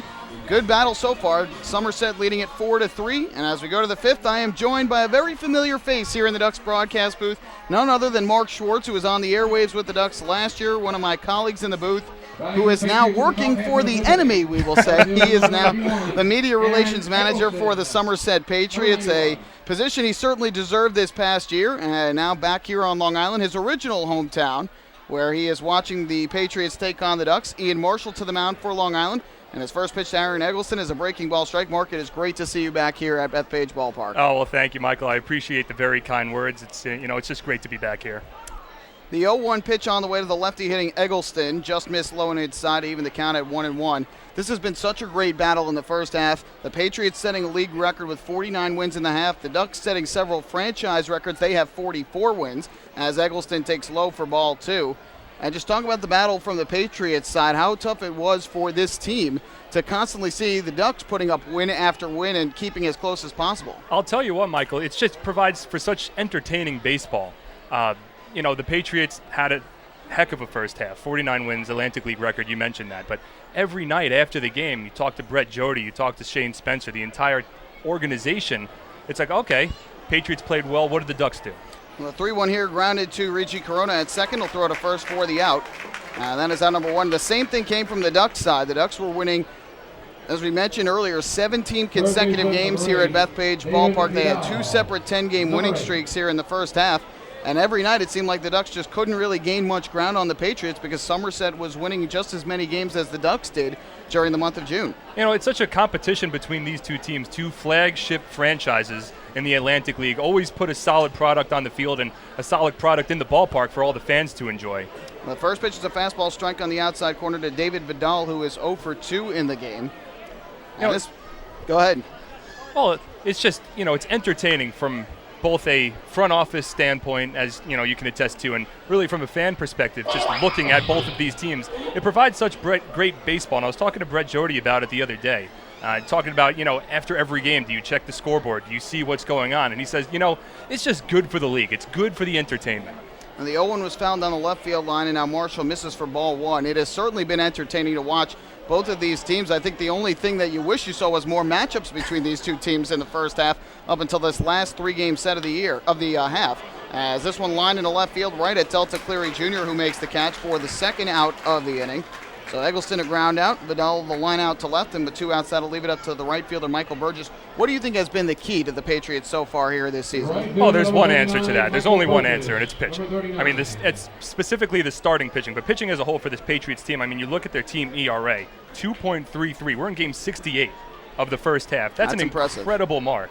And you look at the starting pitching specifically, each starting pitcher on this roster, especially now that Mickey Story has returned from his brief stint with the LA Dodgers, each starting pitcher has an ERA under 3. You could name names. Sean Bierman's had, a heck of a first half. Lucas Irvine's also going into the All-Star game. But each one of these pitchers in their own right has carried the load at one point or another. And it's really been just very entertaining to watch. The first pitch was on the outside corner for strike 1, and now Burgess takes low for ball 1.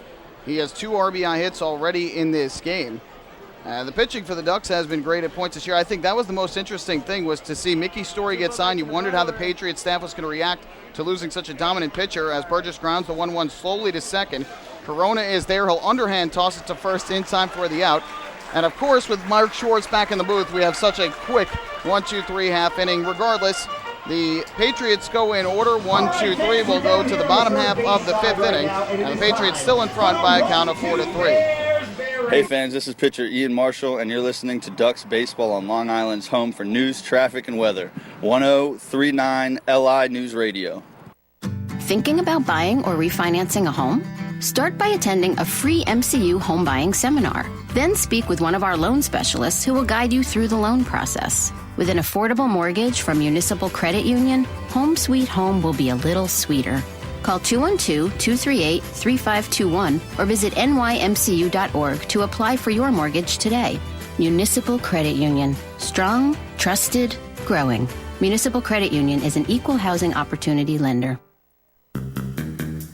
Take your group out to the ball game this season and enjoy all the fun of Ducks baseball at discounted prices with the Hebrew National Picnic Area, luxury suites, the Smokin' Owls Party Deck, the Trout Town Fan Can, and so much more. Bringing your group to the game will be an unforgettable experience. The Ducks even offer opportunities to sing the national anthem, serve as the Ridgewood Savings Bank color guard, be the Nicolak Dream Team, put on a pregame performance, or shag fly balls during Ducks batting practice. To book your outing today, call 631-940-3825 and ask for the group sales department. Long Island Ducks Baseball. Good times every time.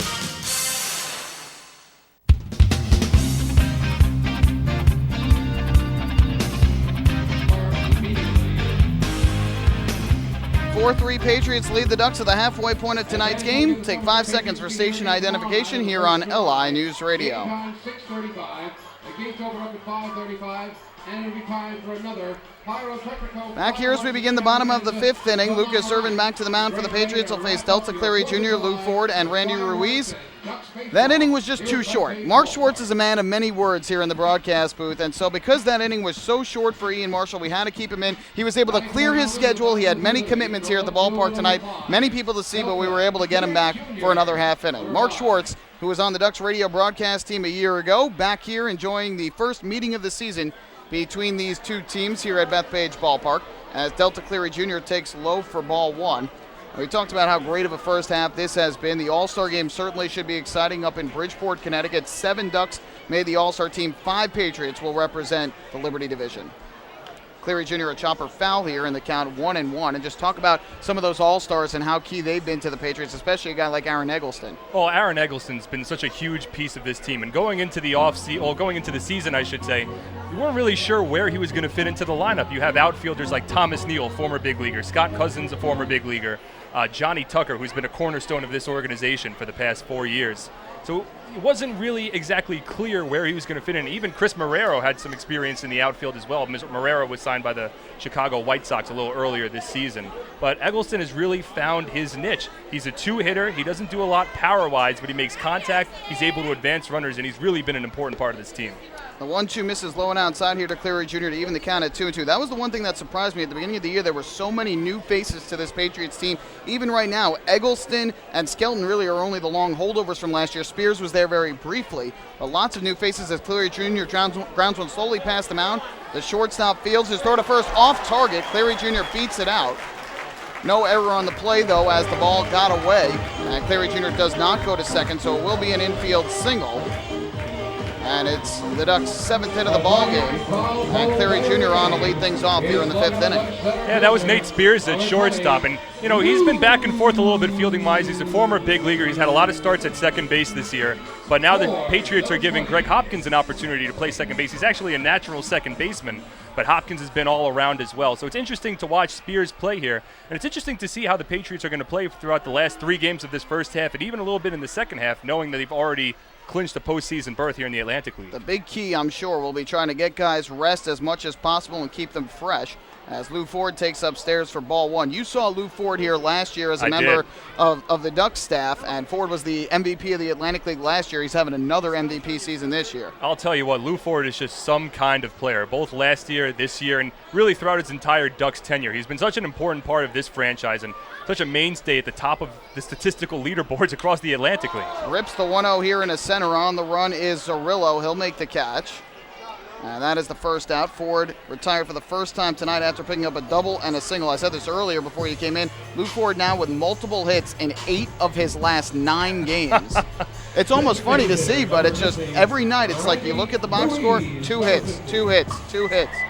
That's just how good he's been. It just seems par for the course. I mean, you look down and then you look up, it's a couple of weeks later, and Lou Ford's batting average is up to .357. And you're a guy in media relations, so I'm sure you work with stat packs a lot, and you clearly see his name at the top of almost every offensive category. doesn't come as a surprise anymore. I mean, he's just established himself as that sort of premier player in this league. Randy Ruiz grounds the first pitch up the third baseline foul. He's 0 for 2 in the game with a strikeout and a ground out to short.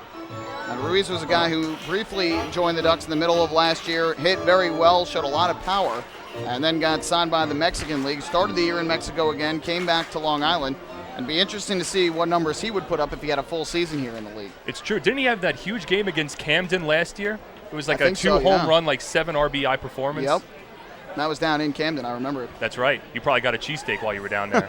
Most definitely. The 0-1 is grounded back up the middle. Will it sneak through? No. Backhanded stop by Hopkins. Steps on second, throws to first for the out. Hopkins continuing to play great baseball at second base, and he turns the 4-3 inning-ending double play. Mark, it was a pleasure once again to have you here in the broadcast booth. It's been a long time since you were back here in the booth, but of course, appreciative of everything you did last year working for the Ducks, and best of luck in your new role here with the Patriots. I appreciate it, Michael. Thanks for having me. Happy to call you a good friend. Well, we will go to the 6th here at Bethpage Ballpark. The Patriots still leading the Ducks by a count of 4-3. Hey fans, this is left-handed pitcher Carmine Giardina, and you're listening to Ducks Baseball on Long Island's home for news, traffic, and weather. 1039 LI News Radio. The results are in. PSEG Long Island is delivering 99.9% reliability. We got there by strengthening equipment and clearing trees along power lines across our area. And our new outage management system will continue to ensure improved communications and faster restoration. 99.9% reliable. It's one more way we're serving you better. Discover how we're improving every day to bring you better service at www.psegliny.com/reliability. M&V Limousines is the official bus company of the Long Island Ducks. Family owned and operated, they've been in the business for over 23 years. M&V Limousines offers coach buses with Wi-Fi and restrooms, party buses, exotic limousines, and so much more. Whether you're looking for transportation for weddings, proms, corporate outings, or long-distance trips, they've got the right vehicle for you. Visit their showroom in Comac or check them out online at mvlimo.com. M&V Limousines, the official bus company of the Long Island Ducks.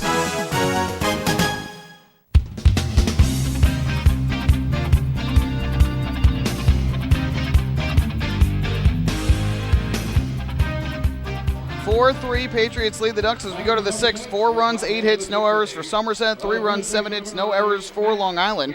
And it's time for today's trivia question. A little bit delayed, but we have time to give you the trivia question now as Ian Marshall takes them out for the 6th.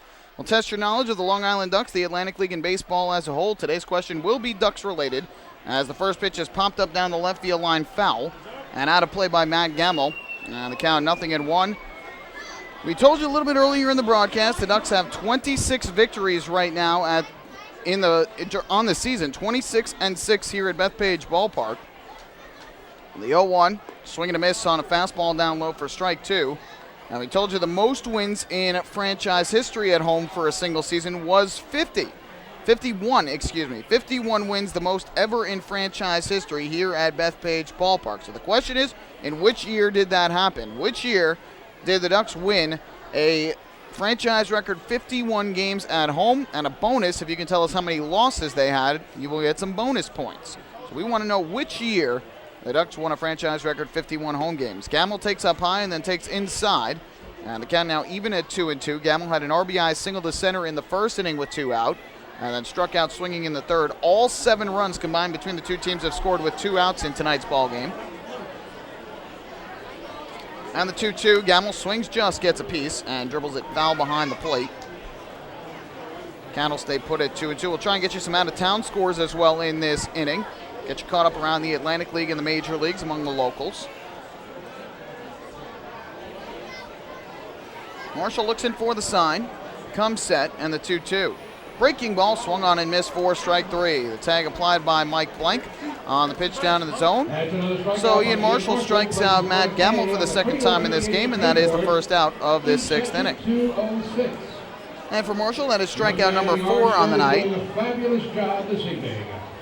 So Gamble now 1 for 3, and that'll bring up the second baseman, Greg Hopkins.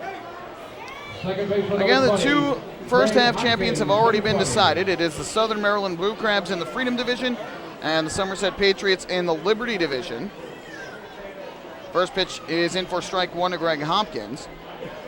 The Blue Crabs are in action at home to close out the half. They are taking on the Sugarland Skeeters, who just won a series in York. And this pitch misses low to even the count at 1-1 on Hopkins. Blue Crabs with a 1-0 lead bottom half of the fourth inning. Josh Gear, the starter for the Skeeters, and Jake Hale, the starter for the Blue Crabs, one of the best starters in the league this year. Anthony Vega, the former Duck, has driven in the only run thus far. The 1-1, breaking ball swung on and missed. And the count goes to 1-2.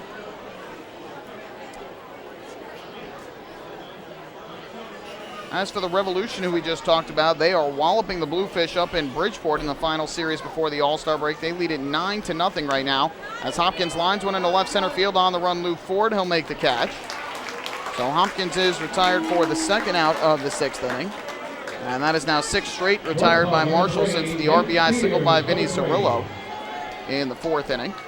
So again, York with a 9-0 lead over Bridgeport. Rami Lewis, the starter for the Revolution. DJ Mitchell, the starter for the Bluefish, getting roughed up. And for York, 2 RBIs from Shannon Wilkerson and Wilson Valdez leading the way in the early going.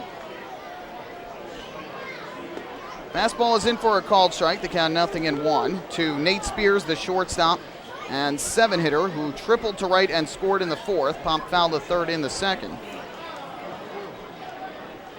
Final score of the Atlantic League comes from Lancaster, where the Barnstormers have a 1-0 lead over the River Sharks as the breaking ball is in for strike 2 to Nate Spears. Marshall quickly ahead 0-2. Bill Murphy starting for Camden. Jake Gardner for the Barnstormers. And Brian Cavazos Galvez has driven in the only run as Marshall misses upstairs for ball 1. Yankees hosting the Tampa Bay Rays tonight. Top of the fourth inning, it is Tampa 2, New York 0. Longoria and Loney have the RBIs. Masahiro Tanaka, the starter for the Yankees. Chris Archer for the Rays as Marshall misses just inside with a fastball to even the count at 2-2. The Mets will be in action later tonight. They are way out in Los Angeles to battle the Dodgers at 10:10 Eastern Time. Good pitching matchup. Noah Syndergaard for the Mets and Clayton Kershaw for the Dodgers. Marshall looking for the 1-2-3 sixth inning. 2-2 pitch on the way to Nate Spears, and it is swung on and grounded foul up the first base line. Keeps the count even. Spears' triple was his second of the year, and he scored his 26th run on Vinny Cirillo's first hit and RBI as a member of the Patriots and of his professional career. 2-2 pitch coming. Marshall gets the sign from Blank. Kicks, fires, and Spears swings and grounds it foul again to the first base side. Just out in front. Keeps the at-bat alive. Ducks being out hit 8-7 in this game. It's been a close one so far. The Ducks fell behind, came back on the 3-run home run by Dan Lyons, and have not been able to do a ton offensively since. And they gave up a run in the third and a run in the fourth to the Patriots. 2-2. Ground ball foul again first base side off the facing of the camera well and down the right field line. And for this Ducks team, especially here at home, the motto for the pitchers who haven't had their best stuff has been keep it close. If you can keep the Ducks in the ball game, the offense time and time again has found ways to come back. They have 6 walk-off victories this year, one more than all of last year. 2-2. Fastball just missed the outside corner. Marshall thought he had strike 3. Started to take about 5 steps towards the first base dugout, but did not get the call from the home plate umpire Richard Katz. Now the count full on Spears. And waiting in the on-deck circle is catcher and 8-hitter James Skelton. So Marshall retoes the rubber. And now the 3-2 pitch to Spears is swung on and missed for strike 3. Got him to cut through the breaking ball of the outside corner. And on the 9th pitch, Marshall picks up his 5th strikeout of the night and ends a 1-2-3 top half of the 6th inning. We go to the bottom half. 5.5 complete tonight. It's the Patriots 4 and the Ducks 3. Hey fans, this is outfielder Eric Kamatsu, and you're listening to Ducks Baseball on Long Island's home for news, traffic, and weather, 103.9 LI News Radio. James Simmons is going back. He is looking up, and on Bark in the Park Night, that one is gone and reaches a kennel in Central Islip.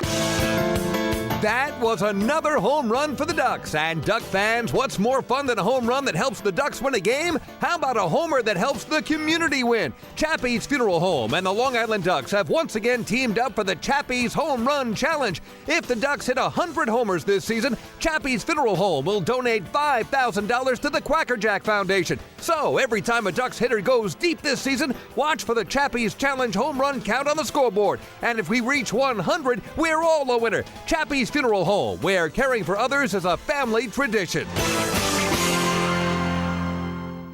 Can't get enough of the Long Island Ducks? Well, now you can get even more inside info on your favorite hometown team through Facebook and Twitter. The Ducks are constantly updating fans through social media with scores, transactions, ballpark promotions, and much more. You can even win great prizes. All you'll need to do is make a free account on Facebook and Twitter, and then visit us at facebook.com/LIDucks and twitter.com/LIDucks. Think you're Long Island's biggest Ducks fan? Get connected now.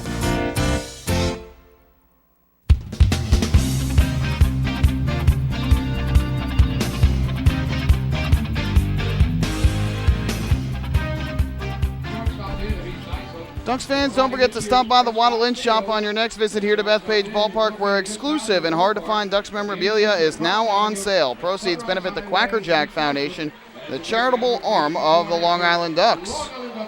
First time these two teams have met here at Bethpage Ballpark in 2015. And it's been a good one so far. The Patriots clinging to a 4-3 lead. And Lucas Irvin back to the mound for inning number 6 of work. It is also time for us to give you the answer to today's trivia, where we test your knowledge of the Long Island Ducks, the Atlantic League, and baseball as a whole. Well, tonight's question, again, deals with home victories for the Ducks.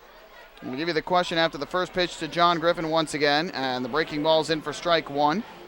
Gave you the question in the top half of the inning. The Ducks currently with 26 wins on the season, and here at home they're 26-6, best record in the Atlantic League. Now the 0-1 is low and outside, even the count. We wanted to know in which season the Ducks set the franchise record for home victories in a single year with 51, and as a bonus, how many losses they had that year. The 1-1 on the way to Griffin.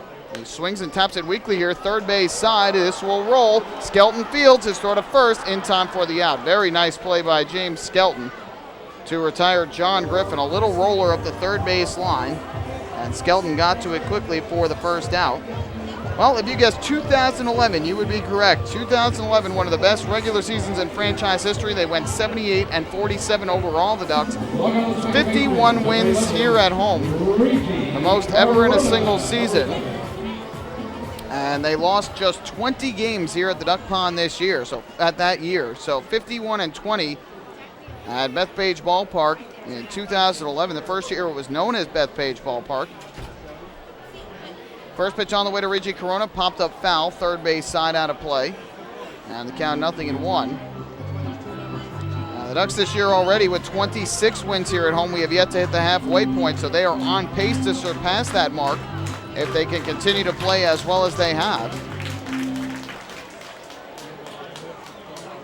Corona in the game 1 for 2, an infield single and a run in the second inning. Then he grounded to second in the fourth on a nice play by Hopkins. This one swung on and missed. The count 0-2, and for the Ducks offensively, they're going to have to try and find a way to keep it away from Greg Hopkins, the second baseman. He has made several nice plays throughout the course of this game. Ducks are fortunate Corona was okay enough to stay in the game after suffering what appeared to be an arm or a shoulder injury on the diving attempt on Vinny Cirillo's RBI single. 0-2, breaking ball line back through the middle into center field, a base hit. Good swing by Corona, and he picks up the 2-strike single to center. Each team now with 8 hits in the ball game. Now the Ducks with a 1-out base runner as Corona singles up the middle, and that'll bring Mike Blank to the plate. Again, not that the Ducks are going to go to their bench anytime soon, but they do have only 2 players healthy and available to go, and that is Prentice Redmond and Cody Puckett. Puckett a backup infielder, Redmond a backup outfielder.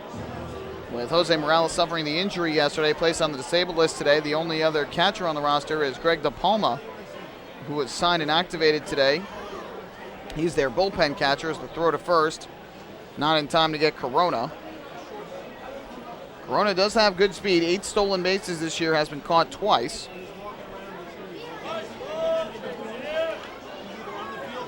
Irvin looks over his shoulder as he gets the sign from Skelton. First pitch to Blank is a breaking ball that missed the outside corner for ball one. Blank drew a walk his last time up, the only base on balls given up by Irvin in the game. That was back with 1 out in the 4th inning. And then in the 2nd, he struck out looking. One of 6 strikeouts on the day for Irvin. Here comes the 1-0.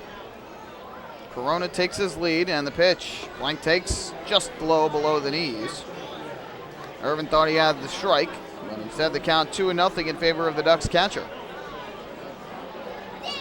Another outstanding crowd here tonight watching this one. Hoping that the Ducks can pull off some more dramatic theatrics like they did last night. 2-0, popped up foul, first base side. This will go out of play. The count now 2 balls and 1 strike.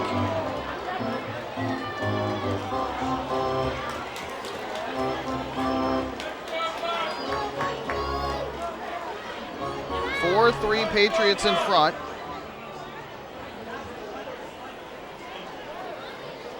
Ducks trying to pull even. Corona with good speed at first with 1 out. 2 ball, 1 strike pitch coming from Irvin. Throws over to first. And Corona dives back safely again.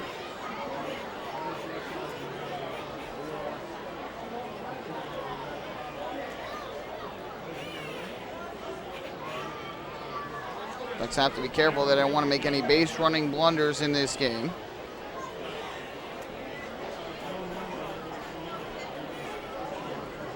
Irvin looks in for the sign from Skelton. Corona takes his lead, being held on by Matt Gamble. 2-1. Blank takes the fastball inside. That is ball 3. Blake Davis, who has hit the ball hard twice, waiting on deck. He doubled his first time up and line to right center his second time on a nice running grab by Burgess. Getting the sign and coming set is Lucas Irvin on the hill. Corona will take his lead at first base, the 3-1. Swung on and missed. Breaking ball diving down in the zone. A good swing by Blank. Mid out in front. Now the count full at 3-2. Wouldn't be surprised here to see Kevin Baez try and move the runner to second on this 3-2 offering. Likely will put the hit and run on here if the pitch is good. Corona leads. Irvin comes set. There he goes. The pitch. Low and outside, ball 4. So Mike Blank draws his second walk of the game. He'll make his way down to first. Corona will go to second. Another Municipal Credit Union walk with a purpose. Every time a Ducks batter walks, the Quacker Jack Foundation wins. And so Lucas Irvin in a bit of trouble here in the 6th inning. The Ducks with runners at first and second with 1 out. And that will bring up the third baseman, Blake Davis. Ducks have had at least 1 on in every inning against Lucas Irvin, who has not had his best stuff here tonight. And he has not had his best stuff this year on the road away from TD Bank Ballpark, but still has pretty good numbers overall. And here is Davis, who is 1 for 2, as we just mentioned earlier, with a run scored. First pitch, and he'll take a fastball that just catches the outside corner for strike 1. On the road this year, Irvin is 0-2 with a 3.81 ERA in 5 starts. At home, he's 3-3 with a 1.55 ERA in 7 starts. So a somewhat significant split there. He's just felt more comfortable at home, no surprise. The 0-1, and Davis takes a fastball again, hits the outside corner for a strike. Davis keeps thinking that is too far outside. Richard Katz calls back-to-back strikes, and now Blake Davis in an 0-2 hold. Dan Lyons waiting in the on-deck circle for the Ducks. He is 2 for 2.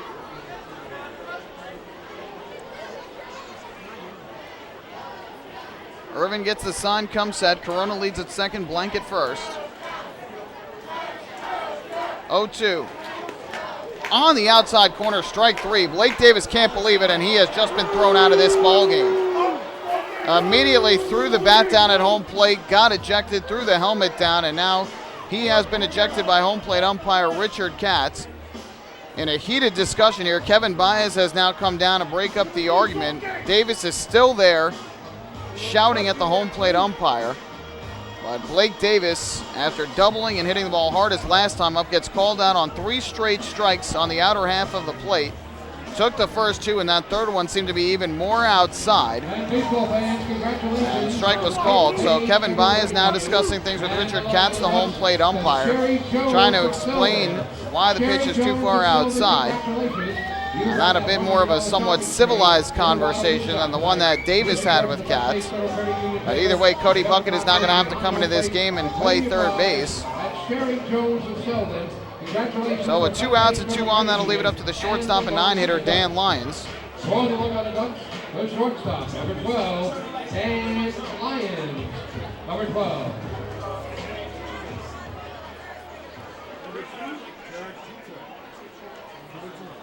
So 2 down, and that'll leave it up to Lyons, who had a 3-run home run with 2 outs in the second inning. First pitch coming from Irvin, and that is taken on the inside corner for a called strike. And now Dan Lyons doesn't like the call from Richard Katz. He's been calling that corner a lot in this game, and neither side has been happy about it. But by the way, the strikeout was number 7 for Irvin. Now it'll be an 0-1 as the runners get their leads. The kick and the pitch on the way is way low and outside. A good block from James Skelton. Pitch came way down and away. Seemed like it was yanked there by Irvin. And the count even up at 1-1. Irvin with 95 pitches right now in the game, 62 of them for strikes. So we'll have to see if he ends up making it through this inning, if it is indeed his last inning of the game, or if Brett Jody, the manager of the Patriots, will send him back out for inning number 7. Lyons trying to keep the inning alive and pull the Ducks even. Corona with good speed at second, Blank with pretty good speed at first. Corona the better of the two. Here's the 1-1. Kicks and fires, and Lyons takes a curveball low and outside. Now the count goes to 2-1. Tomorrow it'll be Bobby Blevins for the Ducks against Randy Boone and the Patriots, 2 righties again. Sunday starter TBA for the Ducks. Lefty Sean Bierman will go for the Patriots. 2-1. Lyons takes low and outside again. And it's now 3 balls and 1 strike.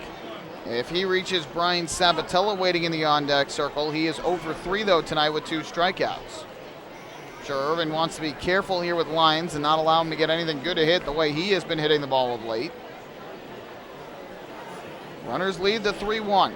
Irvin comes set, kicks and fires, and Lyons swings, fouls this one off. Got a good pitch to hit there towards the outer half. Just missed it, fouled it back upstairs. And the count full. So with the count being full, the runners will get the head start here, which means a single for Lyons almost surely will tie the game at 4. And an extra base hit, more likely now that the Ducks would take the lead. Lyons just trying to keep the inning alive. Bottom of the 6th, the Ducks trail at 4-3, each team with 8 hits in the ball game. Irvin gets the sign from Skelton and comes set. The 3-2 to Lyons. Swung on and fouled again back upstairs. Tough at bat. Lyons continuing to battle. Next pitch will be the 7th of this at bat. Lyons works the count just as well as anybody else in the league. Singled his last time up to left field with 2 out in the 4th and delivered a 2-out home run. 3-run blast in the 2nd. Runners go. No, they don't, because Irvin kicked and turned back to second. They had started to take a step, but had to retreat after Irvin pulled his leg back towards second base.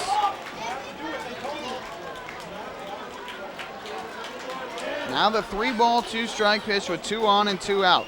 Here it comes, and Lyons takes a called strike 3 on the outside corner. The crowd doesn't like the call, but Lyons is down on strikes. Back-to-back hitter strikeout looking to end the 6th. And for Irvin, now 8 strikeouts in the ballgame. So, for the Ducks, no runs on a hit and a walk, no errors, and 2 men left on base. 6 innings have now been completed at Bethpage Ballpark. It is still the Patriots 4, the Ducks 3. Hey fans, this is Blake Davis, and you're listening to Ducks Baseball, Long Island's home for news, traffic, and weather. 103.9 LI News Radio. Spring into a new Honda at Huntington Honda and pay $59 a month for a new 2015 Honda Civic LX sedan. $59. So spring into Huntington Honda on Jericho Turnpike just east of Route 110 or HuntingtonHondaCars.com. Huntington Honda, discover.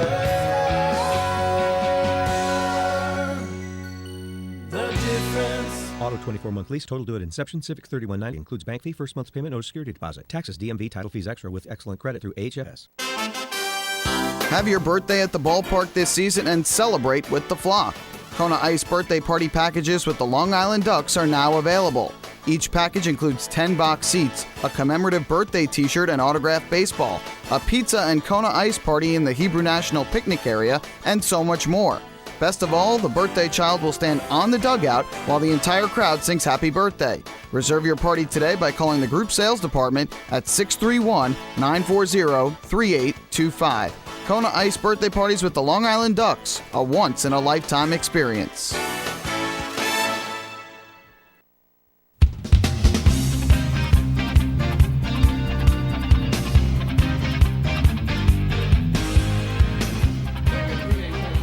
Ducks fans, all summer long, you can chill out with a cold cup of Hampton Coffee Company Gourmet Iced Coffee, which is available at the concession stands at the Duck Pond here, Bethpage Ballpark. Hampton Coffee is the preferred coffee of the Long Island Ducks. Visit HamptonCoffeeCompany.com or check out their cafes in the Hamptons. So, the Ducks threatening. They put runners at first and second with one out, but Blake Davis called out on a third strike by home plate umpire Richard Katz. Very upset with the call. Got ejected from the ballgame. Cody Puckett is in the game. He is now playing third base for the ejected Davis. And then Dan Lyons in a good battle ends up getting called out on strike three over the outside corner. First pitch on the way, lined into right center field by James Skelton for a base hit. Move forward over to field and he'll fire it back in. First hit of the night for Skelton as he greets Ian Marshall with a first pitch single in the seventh. And Somerset goes back in front by one in the hit column, 9-8. Skelton had struck out looking and lined to first in his first two at-bats of the ballgame. Pizza Hut Restaurant, a Pizza Hut Cayman.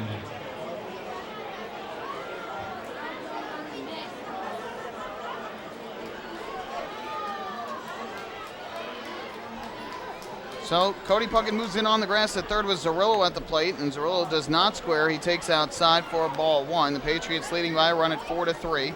Zerillo in his third professional at bat. This is his first pro start. Delivered a run-scoring single in the fourth inning. That plated Nate Spears from third. That's the difference in the ball game right now. As the 1-0 is grounded back to the mound. Marshall will field. He throws it into center field. Around second and going to third is Skelton. The error on Ian Marshall on what was a sure double play ball. And now it is runners at first and third with nobody out instead of the base is empty and a two out. A ground ball back to the mound. Marshall, I don't know if he rushed the throw or he just could not make an accurate throw, but he sailed it right into center field. Out of the reach of the shortstop, Dan Lyons, and now Marty Jansen is going to come out of the dugout and talk things over. And what a big play right there for the Ducks, because in a one-run ball game here at home against a very good Somerset Patriots team who has the best record in the league this year, you cannot afford to make mistakes. And these have been the two best defensive teams in the league this year. Two fewest errors among these two teams. But Ian Marshall with his second error of the year, potentially a very costly one. As he, on the grounder back to the mound by Zerillo, which very well could have been a 1-6-3 double play for the first two outs of the inning. Allows the error, and it's now runners at the corners with nobody out. And the first pitch to Thomas Neal is a breaking ball down low, blocked by Blank. Runners not able to advance. And the count 1-0. So Marshall's going to have to dig deep to get out of this one. He has thrown 95 pitches in the game, 66 for strikes. He has battled with back-to-back scoreless innings after allowing the Patriots to retake the lead in the third and the fourth. And now Thomas Neal asks for time at home plate. He is 2 for 3 in the game. A pair of singles, a run scored, and last time grounded into a force out to end the fourth inning. 1-0. Rip towards third, stopped there by Puckett. He'll throw to second for one, the turn of first, in time, double play. What a turn by Cody Puckett. Fresh off the bench into the game. He has to field it on the short hop off the bat of Neal. He ended up popping it up into the air, recovered, threw to second for the force, and then threw to first to complete the double play. And most importantly of all, he kept the runner Skelton at third. So what a break there for Ian Marshall, as after throwing the ball into center field, he gets the double play from Neal. Second double play turned by the Ducks in this game. Here's Aaron Eggleston to the plate. He'll take the first pitch for a strike. And now Marshall one out away from getting out of further trouble here in the 7th inning. Big key, though, here is getting the out without giving up the run, because he has had trouble in this game with 2 outs as Marshall. The 0-1 to Eggleston is low in the dirt, blocked by Blank. And the count 1-1.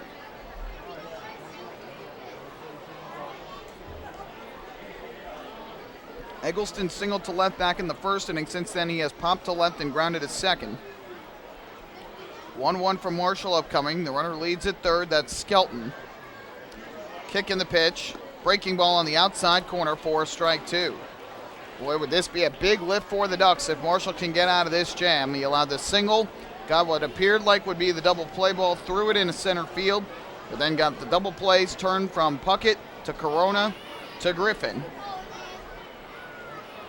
And now trying to get the final out. Here comes a 1-2 to Aaron Eggleston. The kick, the pitch on the way is a breaking ball, hit on the ground past the mound towards second. Charging in is Corona. He fields on the tough hop and throws to first for the out. That ends the inning.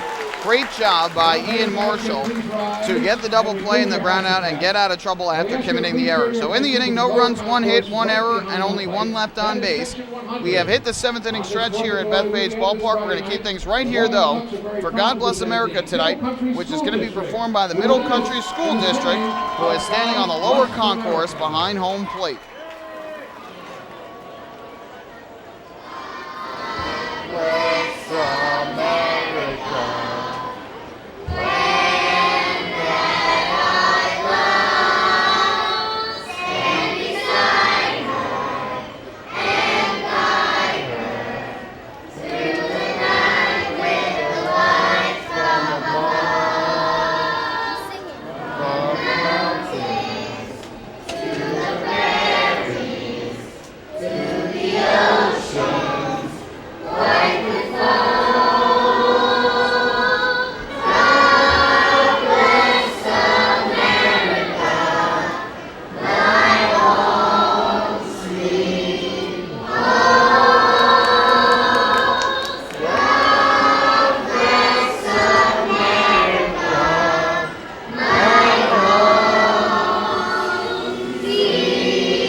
District with God Bless America here on this Friday night. 7,000 plus at Bethpage Ballpark, and they're watching a good one. 4-3 Patriots as we go to the bottom of the 7th.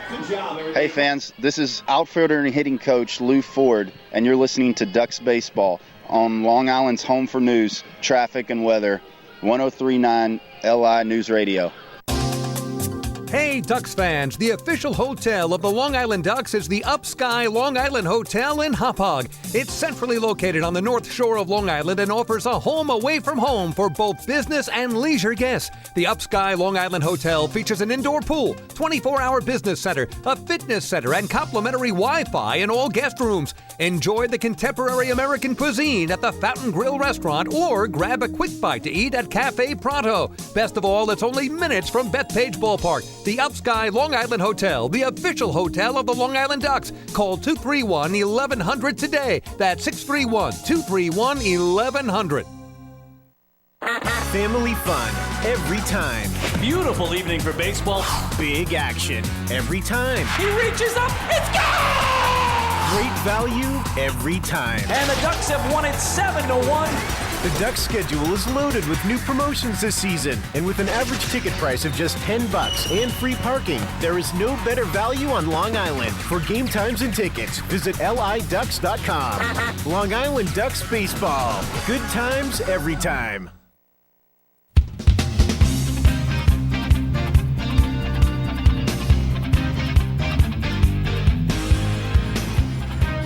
On to the bottom half of the 7th inning. It is the Long Island Ducks trailing the Somerset Patriots 4-3 in the opening game of this 3-game series, and the Ducks will face what has been a very strong Somerset Patriots bullpen this year for the final at least 2, maybe 3 innings of this game, as it will be Kyler Newby out of the bullpen for Somerset, taking over for the righty Lucas Irvin, who took the start tonight and is in line for the win if the Pats can hold on to this 1-run lead. Irvin goes 6 innings, gives up 8 hits, 3 runs, all of which were earned. Walked 2 and struck out 8, allowed the 1 home run to Dan Lyons back in the 2nd inning. The only 3 runs that the Ducks have scored through exactly 100 pitches, 65 of which were strikes. So a quality start for Irvin, not his best stuff, but certainly not his worst. And he has kept the Pats in the game, kept them in front 4-3 with 4 straight scoreless innings, despite having allowed 4 hits and 2 walks in that span. Top of the order for the Ducks against Newby, and the first pitch misses low and outside for ball 1.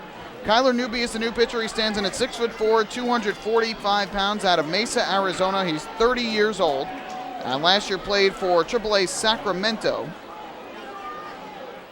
The 1-0, swing and a miss. A half swing by Sabatella, who chased down and away. He's had a tough night at the plate so far. 0 for 3 with 2 strikeouts and a fly out to right. The 8 strikeouts for Irvin, 1 shy of his season high, which was 9 done 2 starts ago. 1-1, check swing, taken downstairs. They will appeal to first. And Matt Chris, the first base umpire, says that Sabatella did not go around. So the count is 2-1. Sabatella will be followed by Delta Cleary Jr. and then Lou Ford. 2-1 on the way. Low and outside for ball 3.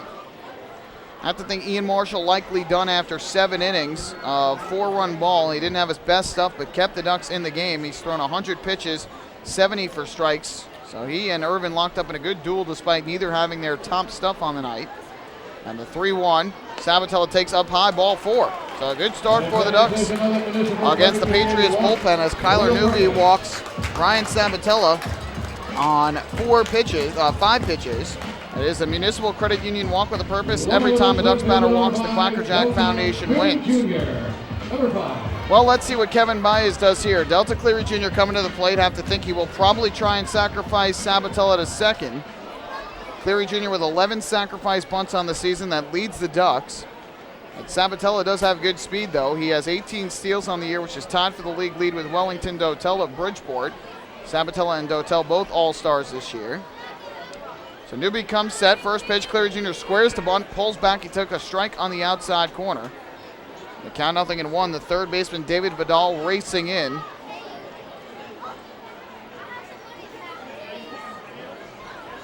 Kevin Baez gives the signals down at third base to Cleary Jr. and to Sabatella.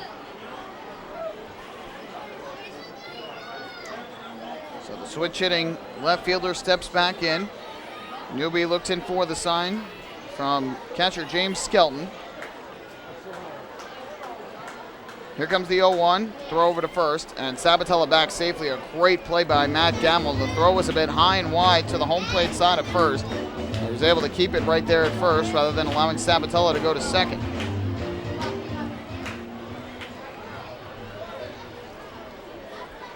Let's see if the Ducks will still try and trade the out for the runner in a scoring position with Lou Ford and Randy Ruiz to follow. 0-1 from Newby, another throw over to first, and again Sabatella back safely. He's on base for the first time tonight.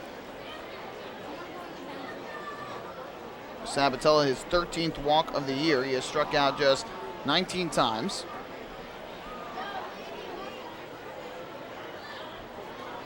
Check that was at home. 0-1 runner goes. Pitch is taken low. The throw down to second, not in time. Sabatella in there safely. So Kevin Baez gives Sabatella the green light to steal. He makes it in there safely. He is Atlantic League leading 19th stolen base of the year. And now the Ducks with the tying run at second base, nobody out. And a 1-ball, 1-strike count on Cleary Jr., and that will bring James Skelton to the mound for a very quick chat with the pitcher Newby. And Richard Katz signals that it was not one of their 3 defensive timeouts in the ball game. So those are still there for the Patriots. Ducks have used one when Marty Jansen went out to talk to Ian Marshall. Now with a 1-1 count here, Cleary Jr. can try and sacrifice Sabatella to third base. That way a fly ball could get him home to tie the game. We'll see what Baez lets Cleary Jr. do. He reached on an infield single his last time up in the 5th. Before that, a ground out to second and a strikeout looking. 1-1 from Newby. Kicks and fires. Cleary Jr. swings away, lines it down the right field line. That's going to be a base hit. Over to field is Burgess. Sabatella rounds third, and he will score. The throw in a second. Now they have Cleary Jr. caught. Sabatella will score. They throw to first. Gamble will throw to the second baseman, Hopkins, who will make the tag. However, it is an RBI single for Delta Cleary Jr., and the Ducks have tied up the game at 4 apiece. So for Cleary Jr., his second hit of the game, his 17th run batted in. Cleary Jr. started to go for a second, but didn't realize how quickly Burgess had gotten to the ball and fired a bullet back in. And so Cleary Jr. is put out on the play, 9-6. 3-4. So now it's the bases empty, 1 out, all tied up at 4 apiece. So that means that Irvin cannot get the win. And now here comes the first pitch from Newby to Ford. Fastball fouled off back behind the plate. And the count goes to 0-1. For Sabatella, his league-leading 51st run scored of the year. So with a 1-1 count, Kevin Baez lets Cleary Jr. swing away rather than making him lay down the bunt. And he ends up coming through with the game-tying single as Ford takes low and inside to even the count at 1-1.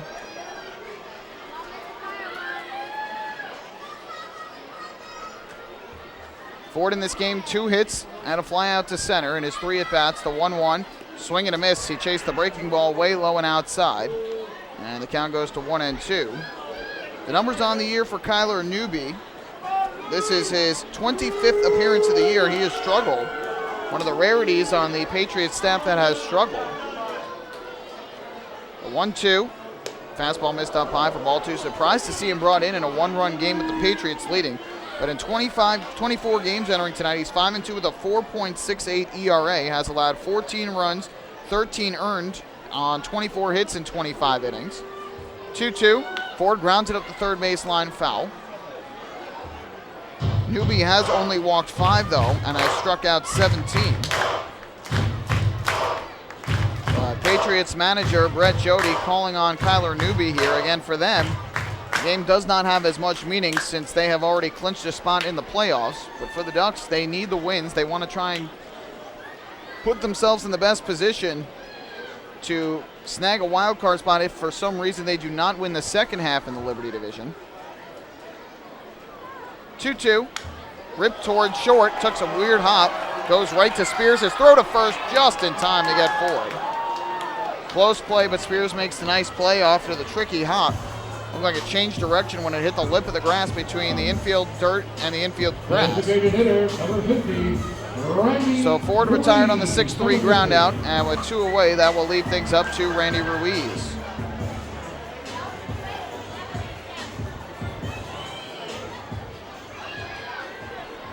Here is Ruiz to bat from the right side. He is 0 for 3 at the plate tonight.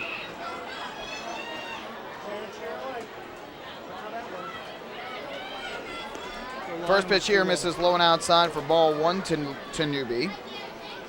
Ruiz grounded to short to end the first inning with a runner at second. Struck out swinging with a runner at first, 1 out in the third, and then grounded into a 4-3 double play in the 5th. He grounds one back to the mound here. Newby will field and lob it over to first for the out, and that will put an end to the inning. However, the Ducks rally to tie the score as they get a run on 1 hit and 1 walk. No errors and nobody left on base. We will take this game to the 8th. We've got a brand new one. 4-4 the score. The Ducks and the Patriots at Bethpage Ballpark. Hey fan, this is outfielder Delta Cleary Jr. You listen to Ducks Baseball on Long Island's home for news, traffic, and weather, 1039 LI News Radio. Few places on earth offer the charm and excitement of Fire Island. At Fire Island Ferries, located conveniently at 99 Maple Avenue in Bay Shore, they offer convenient travel to Fire Island 7 days a week. Fire Island is quickly becoming a top destination for families of all ages. Experience the informal, carefree communities, the dazzling night scene, enjoy fine dining, or climb to the top of one of the tallest lighthouses in the United States. But there's only one way to get there, by calling Fire Island Ferries at 631-665-3600 today.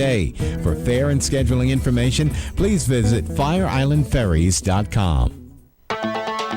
Hey Ducks fans, stay up to date with Long Island's hometown team by visiting Quack of the Bat, the official blog of the Long Island Ducks. Quack of the Bat will bring Ducks fans beyond the headlines with in-depth feature articles, breaking news stories, game previews, post-game wrap-ups, and so much more. Interact with the team during the entire season through quotes directly from the players and coaches, as well as exclusive video clips and photos. Check out the blog today at quackofthebat.wordpress.com. Quack of the Bat, the official blog of the Long Island Ducks.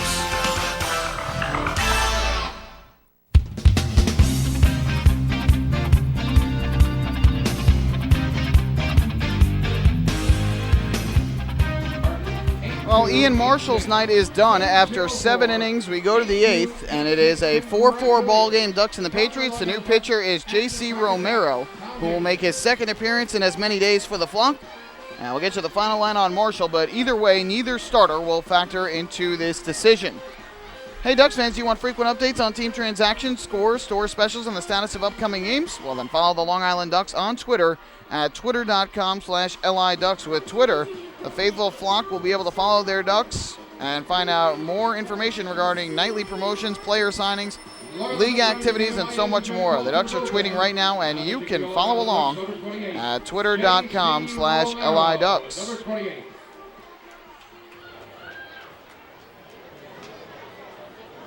Batting for the Patriots in the top half of the 8th inning, third baseman number 8, David Vidal. So David Vidal is going to lead things off for the Somerset Patriots as we go to the 8th inning. For Somerset, it'll be their 3, 4, and 5 hitters to face Romero, with Burgess and Gamble both left-handed hitters.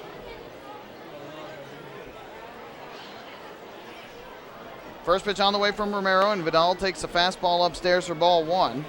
So Romero made his first appearance as a Duck last night, pitching in the 7th inning, gave up a leadoff single to Jerry Owens, but bounced back, got a fielder's choice ground out, a grounder back to the mound, and then a 1-4-3 ground out to end the inning.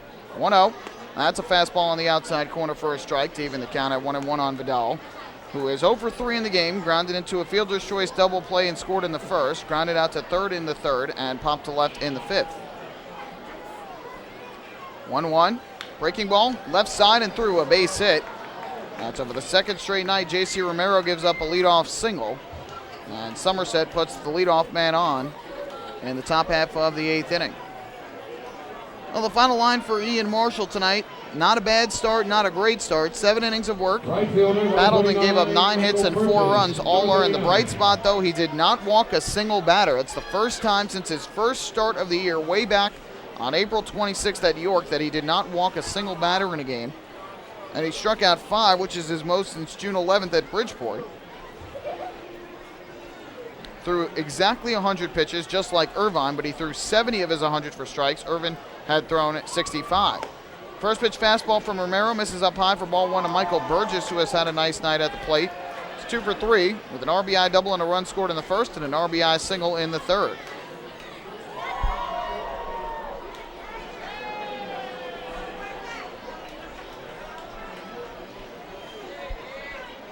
One-0 here popped up on the infield. Foul territory, third base side. Mike Blank, the catcher, sheds the mask and makes the catch. So retired there is Burgess on the foul pop-up, induced by Romero, and that is the first out in the 8th inning. Those pop-ups to the catcher are always tricky, and boy, did the Ducks benefit from one last night.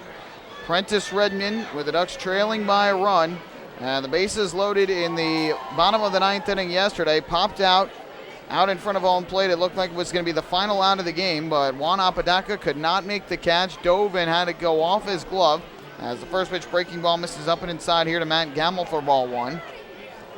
And it ended up hitting the ground A run scored to tie the game at 6, and Dan Lyons followed in the at-bat afterwards with a game-winning single to the left center field gap. The 1-0, fastball in at the knees for a called strike to Gamble. That evens the count at 1-1. Gamble had an RBI single to center field back in inning number 1. Since then, though, he has struck out twice, both of them swinging, once in the 3rd, once in the 6th. Leading at first base is Vidal. The 1-1, Romero will kick and throw over to Jason Mack in the bag.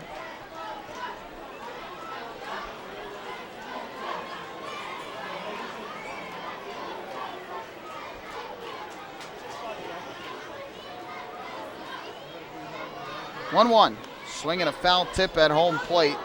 That one hurt. Gamble looks like he fouled that ball off his front foot and a little bit shaken up. So he will try and compose himself on the home plate circle. Richard Katz, the home plate umpire, giving him some extra time.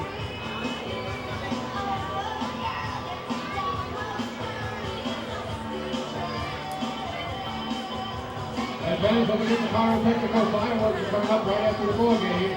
So Delta Cleary Jr.'s RBI single to right in the bottom of the 7th inning has tied this game. Patriots have led twice, 2-0, and then they jumped out to a 4-3 lead in the 4th. The Ducks led it at one point in the bottom of the 2nd, 3-2, but it lasted very brief because in the top of the 3rd, Somerset tied the score at 3. The 1-2, swinging a ground ball up the first baseline, foul. Gamble hit it too far to the right of the chalk, so the count stays at 1-2 on the former big leaguer Matt Gamble. As long as he avoids hitting it to the double play, Greg Hopkins, the second baseman, is next. He is 0 for 3 in the game.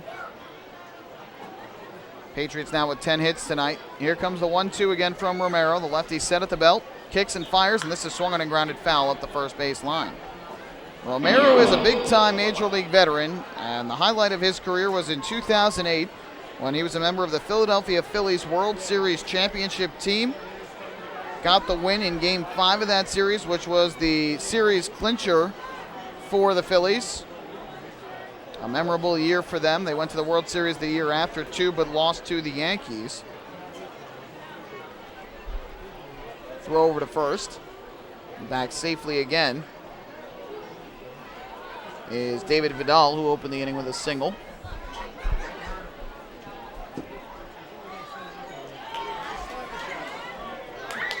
Romero's 1-2 to Gamble. Swing and a miss, strike 3. Romero kind of slipped as he came off the mound, but he is okay.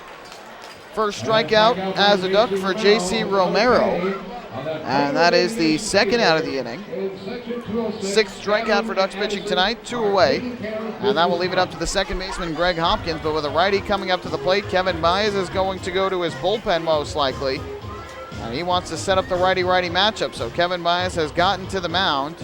He's going to talk things over with Romero first, has yet to point to the bullpen, but you wonder with the righty coming up if Amalio Diaz will come in. Kevin Baez has taken the baseball, which means Romero will make his exit. He gets a nice applause from the crowd here of 7,000 plus. We'll take a break and come right back. 4-4 game, runner at first, 2 down, top of the 8th inning. All tied, 4 apiece. Hey fans, this is Marty Jansen, and you're listening to Ducks Baseball on Long Island's home for news, traffic, and weather. 1039 LI News Radio. North Shore LIJ Southside Hospital in Bayshore is the healthcare heart of our community. We provide outstanding healthcare right here at home with centers of excellence in cardiology, orthopedics, neurosciences, women's health services, and much more. Experience counts, and North Shore LIJ Southside Hospital has been around for nearly a century of care. For more information, please call 631-968-3000 or visit us on the web at www.nslij.com. Family fun every time. Beautiful evening for baseball. Big action every time. He reaches up, it's gone! Great value every time. And the Ducks have won it 7-1. The Ducks schedule is loaded with new promotions this season, and with an average ticket price of just $10 and free parking, there is no better value on Long Island. For game times and tickets, visit liducks.com. Long Island Ducks Baseball. Good times every time.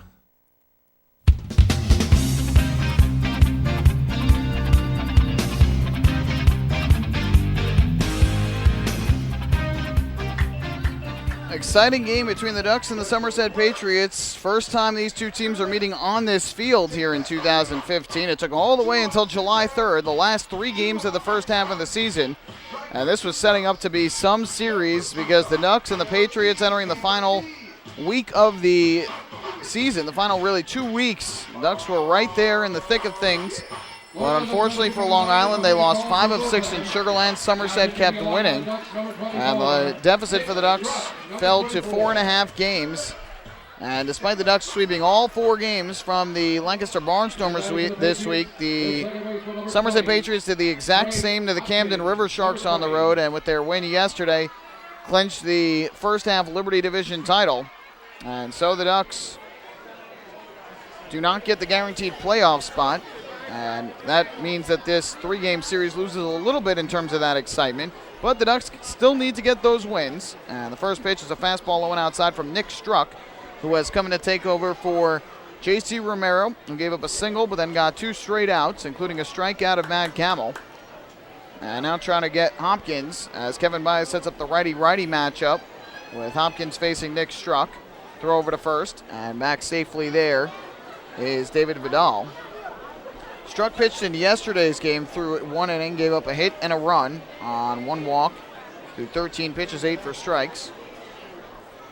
Trying to get the final out here, another throw over, and again back safely there is Vidal, who is not really a stolen base threat, has no steals, no attempts this year.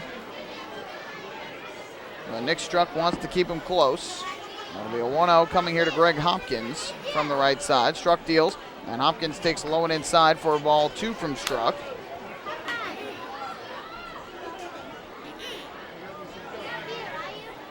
So Struck in an early 2-0 hole. Struck gets the sign at the belt, kicks and fires. Hopkins swings, lifts this one over in a shallow left along the line. This will be a base hit. Around second, Vidal going for third. And on his way to second and sliding in safely there is Hopkins. So the 2-out double, a bloop double down the left field line for Hopkins, his 12th double of the season. And now the Patriots with the go-ahead run at third and another runner at second. And that will leave it up to the shortstop, Nate Spears, a left-handed hitter. Nate Spears, number 3. So Kevin Baez brought in the righty Nick Struck to face the right-handed hitting Hopkins, who got ahead 2-0 in the count and then lifted the double down the left field line that stayed fair by just a couple feet. And now Struck will have to face the lefty hitting Spears to try and get out of this inning. First pitch on the way. A fastball missed down low for ball 1. That was Hopkins' first hit of the night. After going 0 for 3 in his first 3 at-bats, Spears is 1 for 3, had a triple and a run scored back in the 4th. So it'll now be a 1-0 from Struck. Set at the belt, kicks and fires, and Spears takes a fastball in at the knees for a called strike to count 1-1.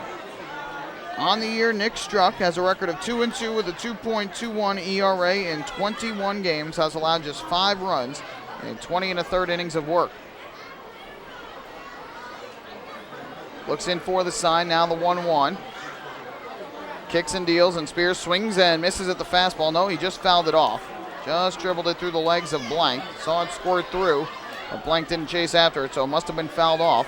And now Struck 1 strike away from getting out of further trouble. Top of the 8th inning, all tied at 4 apiece.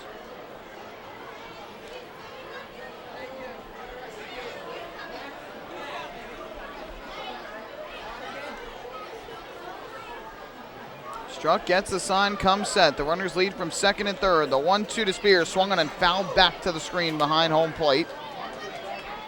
Struck came at him with a fastball, and Spears made contact and fouled it straight back. So it keeps the count at 1-2. A tense moment here in the ball game. Crowd of 7,005, second straight sellout here at Bethpage Ballpark, and it's the 2 largest crowds of the season. Getting some early fireworks show action out beyond the right field wall. Some fireworks off in the distance. Now the 1-2 to Spears. Breaking ball, just missed up and outside. And that'll leave the count at 2 balls and 2 strikes. And I'm sure the crowd will be just as large tomorrow for the second game of this series, the 4th of July. And then The series will conclude on Sunday evening at 5:05, the first 5:05 game of the year at the Duck Pond. 2-2 to Spears on the way from Struck. It is a fastball that just missed the inside corner. The count now full at 3 balls and 2 strikes. A walk to Spears would load the bases for James Skelton, who is 1 for 3 on the day. Patriots now with 11 hits to the Ducks 9. And Struck trying to get out of trouble here in the top of the 8th inning. 3-2 on the way to Spears. It is low and inside, ball 4. So Nate Spears draws the walk, the first walk given up by Ducks pitching in this game. A double and a walk have been allowed by Nick Struck. The bases are now loaded for Somerset with 2 men out. And that will leave it up to catcher and 8-hitter James Skelton, who will bat from the left side. Lots of lefty hitters in this Patriots lineup. Struck steps up onto the rubber, looks in for the sign, and comes set. First pitch on the way, and Skelton takes a fastball that just missed the inside corner. Looked pretty good, but Richard Katz says it was inside. Struck did not like the call. Richard Katz, the home plate umpire, took the mask off and shouted back to the mound. Blake Davis has already been ejected in this game for arguing balls and strikes. Now the 1-0, lifted into left field. On the run, Delta Cleary Jr., he is not going to get it. It drops in for a base hit and goes to the wall. In to score is Vidal, in to score is Hopkins. Around third and in to score is Nate Spears. It's a bases clearing 3-run double down the left field line for James Skelton. And the Patriots now lead 7-4. So James Skelton picks up his 10th double of the year. And 3 runs batted in, 16, 17, and 18. And now the Ducks are arguing here. It looks like Nick Struck is arguing with the first base umpire, Matt Chris. He is in a heated discussion here, and he is now yelling at home plate umpire Richard Katz. I didn't see if he had gotten ejected, but Struck is in a heated discussion here with Richard Katz. I think at this point he's probably been ejected. He would be the second one to get ejected in this game. John Griffin has come between Struck and Katz to try and separate them. Kevin Baez is trying to get in here and move Struck away because Struck has already been tossed in this game. He is heading back to the first base dugout. And Nick Struck is heated. That first pitch he thought he had striking out. Kevin Baez has been tossed out of this game. Kevin Baez has been ejected from this game, and now he's going to get his money's worth with home plate umpire Richard Katz. The Ducks have been frustrated all night long with the strike zone from the home plate umpire, and on the first pitch, Nick Struck thought he had gotten ahead with strike 1, did not get the call, and that allows the 3-run double to left by James Skelton. And so Kevin Baez having a heated discussion. He now is faking throwing out Richard Katz. Derek Moshe is trying to get in and break up the conversation as well. Kevin Baez coming down towards home plate. He is still in a heated discussion here with Richard Katz. Kevin Baez coming to home plate right now, and he is going to now mark where he feels the strikes have been called in this game. Oh, Kevin Baez is red hot. He had gotten ejected from a game earlier this year in Somerset for arguing calls. He had argued a call there where the Ducks thought that they had a caught stealing at second base, but instead ruled a stolen base. The Ducks ended up losing the game, but Kevin Baez kicking dirt all over home plate. He is still pointing at Richard Katz and in a heated discussion. And now Kevin Baez going to head off the field here to a standing ovation from 7,000 plus. And now Baez is in a discussion with Matt Chris, the first base umpire. And now Randy Ruiz has had to come out of the dugout to try and get Kevin Baez off the field, which he has. And Bud Harrelson is now going to head out to third base to do the coaching here. So the Ducks now with 2 more ejected in this game. Blake Davis had been ejected earlier for arguing balls and strikes. And now here, Nick Struck and Kevin Baez have been ejected from this game, so we'll have a little bit of a delay here because we are going to have a pitching change. The Ducks have to get a new pitcher in from the bullpen. We are not sure who it will be. Regardless, it comes one batter after a 3-run double down the left field line. Has given the Patriots a 7-4 lead. Bud Harrelson just realizing now he had come out to go coach third base, and Shane Spencer just had to tell him, hey, you guys are out playing defense. There's no coach at third base, and so as Buddy heads back to the dugout, he gets an ovation from the crowd here at Bethpage Ballpark. You can't make this stuff up, folks. Regardless, we're going to have a pitching change here at Bethpage Ballpark. We'll take a break and come right back. The Patriots have taken the lead 7-4 on a 3-run bases-clearing double to the left by James Skelton. And after that, Nick Struck and Kevin Baez have been ejected. Hey fans, this is pitcher Patrick Kreider, and you're listening to Ducks Baseball on Long Island's home for news, traffic, and weather, 1039 LI News Radio. Thinking about buying or refinancing a home? Start by attending a free MCU home buying seminar. Then speak with one of our loan specialists who will guide you through the loan process. With an affordable mortgage from Municipal Credit Union, Home Sweet Home will be a little sweeter. Call 212-238-3521 or visit nymcu.org to apply for your mortgage today. Municipal Credit Union. Strong, trusted, growing. Municipal Credit Union is an equal housing opportunity lender. James Simmons is going back. He is looking up, and on in the Park Night, that one is gone and reaches a kennel in Central Islip. That was another home run for the Ducks. And Duck fans, what's more fun than a home run that helps the Ducks win a game? How about a homer that helps the community win? Chappie's Funeral Home and the Long Island Ducks have once again teamed up for the Chappie's Home Run Challenge. If the Ducks hit 100 homers this season, Chappie's Funeral Home will donate $5,000 to the Quacker Jack Foundation. So every time a Ducks hitter goes deep this season, watch for the Chappie's Challenge home run count on the scoreboard. And if we reach 100, we're all a winner. Chappie's Funeral Home, where caring for others is a family tradition. Hey fans, this is right-handed pitcher Frank DiGiulio, and you're listening to Ducks Baseball on Long Island's home for news, traffic, and weather, 1039 LI News Radio. Few places on earth offer the charm and excitement of Fire Island. At Fire Island Ferries, located conveniently at 99 Maple Avenue in Bay Shore, they offer convenient travel to Fire Island 7 days a week. Fire Island is quickly becoming a top destination for families of all ages. Experience the informal, carefree communities, the dazzling night scene, enjoy fine dining, or climb to the top of one of the tallest lighthouses in the United States. But there's only one way to get there, by calling Fire Island Ferries at 631-665-3600 today. For fare and scheduling information, please visit fireislandferries.com.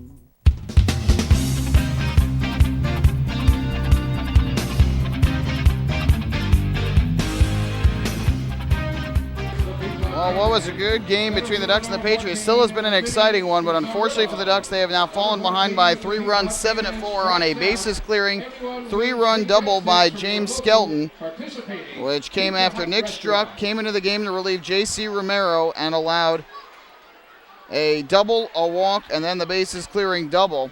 And on the first pitch of that at-bat to Skelton, he thought he had strike one over the outside corner of the plate. Richard Katz did not give it to him, as this pitch is a strike on the outside corner by Frank DiGiulio Jr., who has replaced him. And a sarcastic cheer up from the crowd here tonight. And so Struck shouted at home plate after not getting the strike call. Katz shouted back to him, and then the double to left scored all 3 runners to give the Pats the lead back at 7-4. The 0-1 on the way to Zerillo is low for ball 1. And then after Struck had gotten back to the mound, it looked like either the home plate umpire, Richard Katz, or the first base umpire, Matt Chris, had ejected Struck from the game. And a heated discussion started with Struck, who eventually came off the field. Kevin Baez then got his say, and he too got ejected. And made a big to-do by home plate. The 1-1 swung on and fouled back. And the count 1-2 on Zerillo. And so Baez has been ejected from this game. I believe Marty Jansen or Bud Harrelson now the acting manager for the Ducks. And again, DiGiulio Jr. has to come in to replace the righty Nick Struck. And so just a tough inning for Long Island. They had gotten 2 outs, a runner at first. And now the 1-2 on the way to Vinny Zerillo is a breaking ball low and outside for ball 1. Kevin Baez doing what he's done all year, calling in a righty to set up the righty-righty matchup with Greg Hopkins. But Struck allows a double, walks Nate Spears, and then allows that 3-run double after the first call he felt was missed. And then the arguments from both Struck and Baez, and both get tossed. Blake Davis had been ejected earlier in the game for arguing balls and strikes, as DiGiulio Jr. misses low and outside here for ball 3. And the count has gone full to 3-2.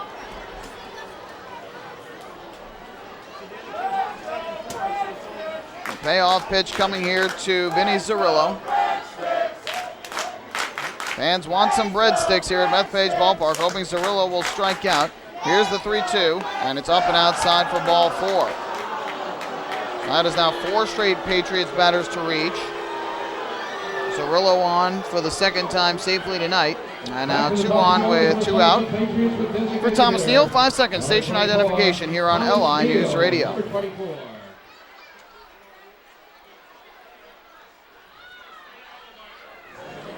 Top of the 8th inning, the Patriots have scored 3 runs on 3 hits and 2 walks. They have taken a 7-4 lead over the Ducks. Thomas Neal, who is 2 for 4 at the plate now for Somerset. First pitch from DeGiulio Jr. And the fastball popped up in the air, right field line. John Griffin along the line will make the catch in fair territory, and that will end the inning. But not before the Patriots sent 8 men to the plate. And they end up getting 3 runs on 3 hits and 2 walks, no errors, 2 runners left on base. And we will head to the bottom half of the 8th. The Ducks will have to try and come from behind again as they trail 7-4. Hey fans, this is Reggie Corona and you're listening to Ducks Baseball on Long Island Home for News, Traffic and Weather, 1039 LI New Radio. Beautify your patio, walkway, driveway, or pool surround with Nicoloc paving stones and walls. Nicoloc's specially formulated paver shield offers extra surface wear protection and color enhancement throughout the thickness of the paver. Paver shield guarantees that your pavers will look great for years to come. Bring home the elegance with Nicoloc. Visit the Nicoloc Design Center, Sunrise Highway, Lindenhurst, or Nicoloc.com. Let Nicoloc pavers pave your way. M&V Limousines is the official bus company of the Long Island Ducks. Family owned and operated, they've been in the business for over 23 years. M&V Limousines offers coach buses with Wi-Fi and restrooms, party buses, exotic limousines, and so much more. Whether you're looking for transportation for weddings, proms, corporate outings, or long-distance trips, they've got the right vehicle for you. Visit their showroom in Comac or check them out online at mvlimo.com. M&V Limousines, the official bus company of the Long Island Ducks.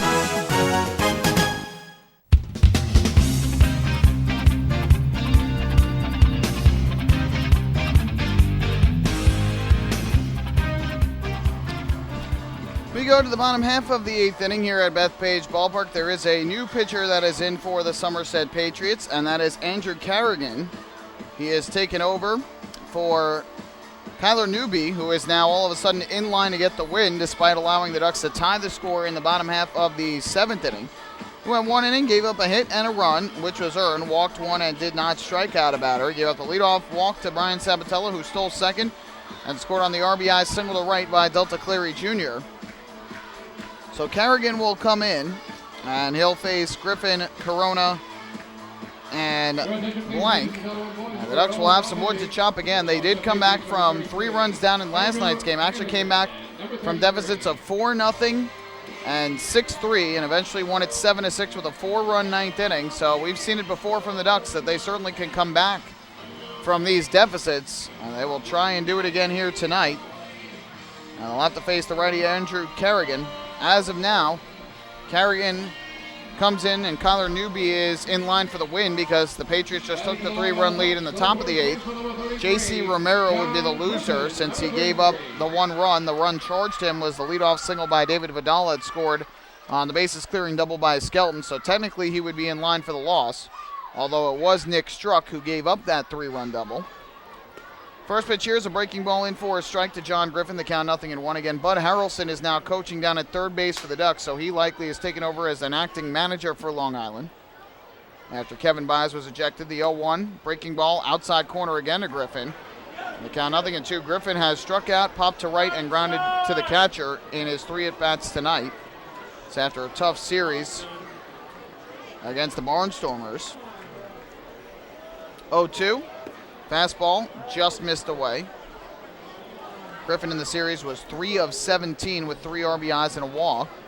1 for 5 yesterday. The 1-ball, 2-strike pitch upcoming. Carrigan gets the sign and comes set. And the 1-2. Swing and a miss for strike 3. Griffin chasing down and away. His second strikeout of the night. And that's the first out here in the bottom of the 8th.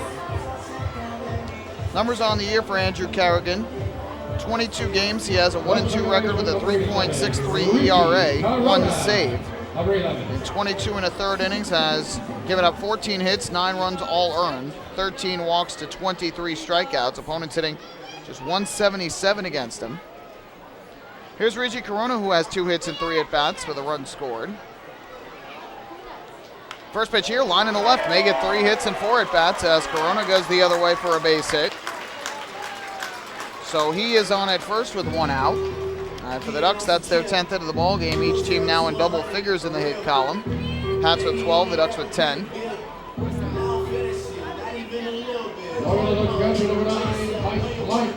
Number 9.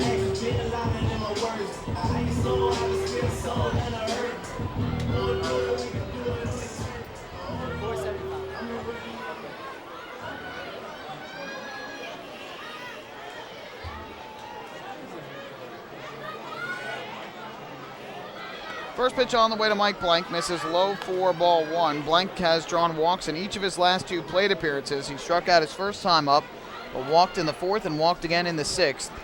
Never made it past second base, though. Here comes the 1-0. Lifted in the air to center, shallow. On the run out is the second baseman Hopkins. Still going out, he can't get it. It drops in, the throw to second base, and it is in time for the out. So a tough break there for the Ducks. The ball falls in for the hit, but Reggie Corona had to wait to make sure that that ball was not going to be caught. And so it'll go down as a fielder's choice, 4-6. And now a runner at first with 2 out for Cody Puckett.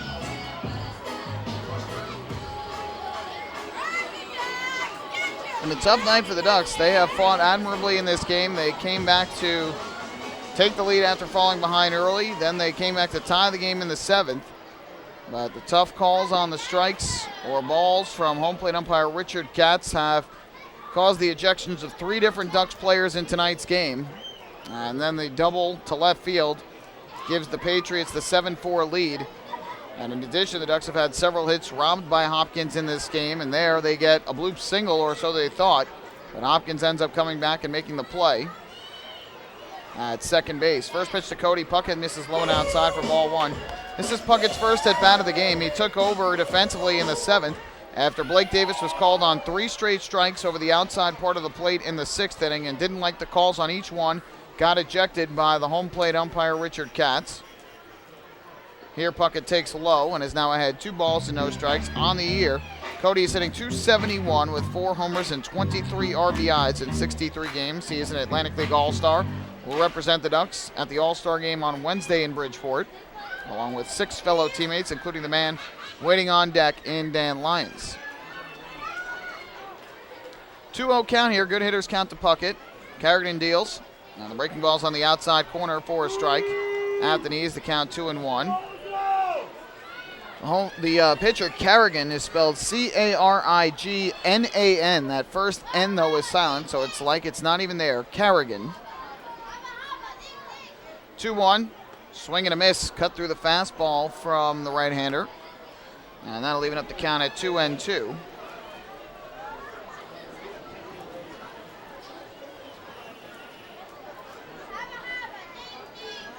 Runner at first, 2 down, with the Ducks trailing 7-4, bottom half of the 8th inning. Carrigan gets the sign and comes set, and the 2-2 on the way. It's a fastball upstairs. That runs the count full at 3 balls and 2 strikes. The Ducks just trying to get Puckett on here to bring the tying run to the plate. And that man would be Dan Lyons, who earlier in the game with 2 out and 2 on hit a 3-run home run over the left field wall.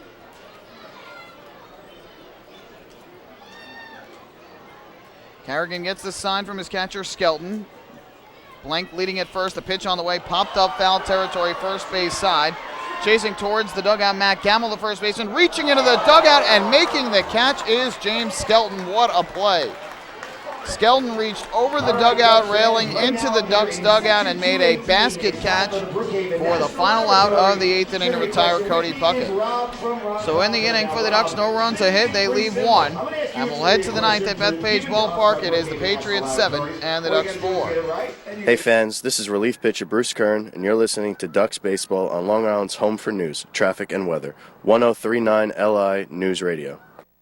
Thinking about buying or refinancing a home? Start by attending a free MCU home buying seminar. Then speak with one of our loan specialists who will guide you through the loan process. With an affordable mortgage from Municipal Credit Union, Home Sweet Home will be a little sweeter. Call 212-238-3521 or visit nymcu.org to apply for your mortgage today. Municipal Credit Union. Strong, trusted, growing. Municipal Credit Union is an equal housing opportunity lender. Enjoy the ultimate VIP fan experience at Bethpage Ballpark this season by taking in a Ducks game from the brand new Trout Town Fan Can. Presented by Roscoe Beer Company, the Fan Can is available for rental at all Ducks home games. It features 12 Dream Seat theater-style padded seats, beverage holders, an air-conditioned atmosphere, and an incredible view of the game. Packages are now available with food and beverage included. To reserve your Fan Can outing today, call the Ducks Group Sales Department at 631-940-3825. The Trout Town Fan Can at Bethpage Ballpark. Your VIP experience has arrived.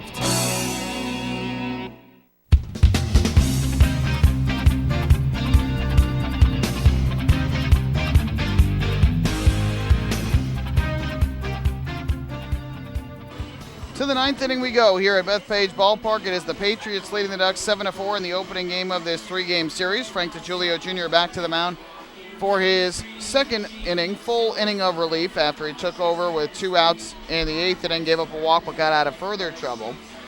So J.C. Romero ends up going 2/3 of an inning, gives up 1 hit, 1 run, no walks, 1 strikeout. That run, though, scoring after Nick Struck had come into the ballgame. For Struck, no innings pitched. He faced 3 batters, gave up 2 hits, 2 runs, both earned, a walk and no strikeouts, and was ejected from the game after allowing the 3-run double by James Skelton as he argued balls and strikes with home plate umpire Richard Katz. Also ejected was manager Kevin Baez.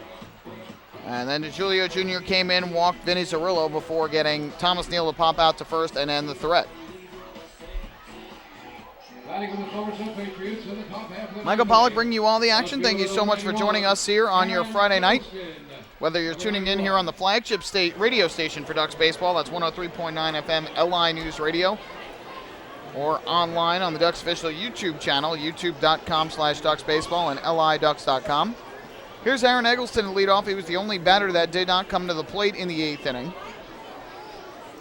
for Somerset, and the first pitch is on the outside corner from DiGiulio Jr. for strike 1. Right-handers had a good year, 2-1 record with a 3.26 ERA through 22 games. Has allowed 9 runs, 7 earned on 19 hits in 19 1/3 innings. 8 walks to 17 strikeouts. The 0-1, and this is pop foul, third base side out of play. Eggleston now in an 0-2 hole. Yesterday, DiGiulio Jr. came in the 9th inning with a runner at third. With a runner at first and 2 outs, and gave up a ball that Cavazos Galvez reached on an error by Cody Puckett, and then got Wilson Batista to ground into a force out to end the inning. 0-2, Eggleston takes a fastball outside for ball 1. Eggleston 1 for 4 in the game. His only hit was a single to left back in the first inning. Since then, he's popped to left and grounded to second twice. Here comes the 1-2 from DiGiulio Jr. Kicks and fires, and Eggleston takes a breaking ball outside again. That'll even up the count at 2-2. And a pair of righties going tomorrow. Bobby Blevins for the Ducks, and Randy Boone for the Patriots. 2-2 pitch. Fastball just missed the outside corner. So the count has gone from 0-2 to 3-2. That pitch very close to the spot where Katz has called some strikes earlier in this game, including a lefty hitting Blake Davis. Now the payoff on the way to Eggleston. And the pitch is swung and grounded back up the middle into center field. A base hit. Just missing the leg of DiGiulio Jr.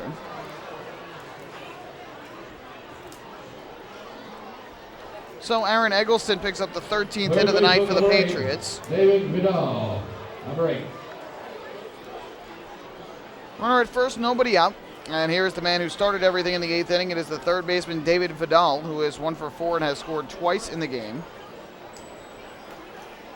His run in the 8th broke the 4-4 tie.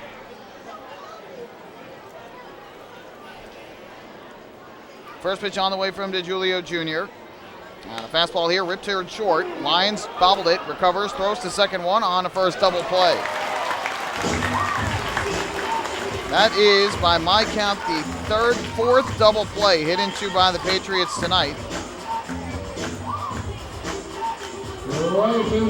And so that is the first 2 outs here in the 9th inning.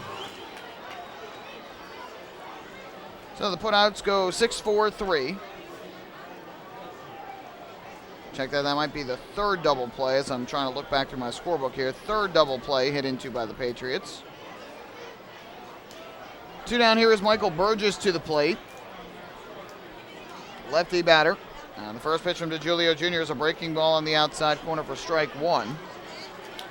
Burgess had an RBI double to right in the first, later scored on the RBI single by Matt Gamble. RBI single to right in the 3rd inning. And then since has grounded to second and popped out foul to the catcher. 0-1 from DeJulio Jr. Breaking ball hit on the ground up the first baseline foul. And the count quickly, 0-2. Looking ahead to the bottom half of the 9th inning, the Ducks will need at least 3. And they'll have Dan Lyons, Brian Sabatella, and Delta Cleary Jr. to start things off. And then if it gets to him, Lou Ford. Now, we saw what the Ducks could do last night, trailing by 3 runs in the 9th. They came back with 4 and won 7-6 over the Barnstormers. 0-2. Check swing and a ball diving down and away. They appeal to third. No swing, says Derek Moshe, the third base umpire. So the count goes to 1-2. And boy, when Kevin Byes was ejected last inning, it was arguably the most heated we have seen him since taking over as Ducks manager. And the man coaching down at third base right now, Shane Spencer, has certainly gotten heated on several occasions on the coaching staff for the Patriots at umpires.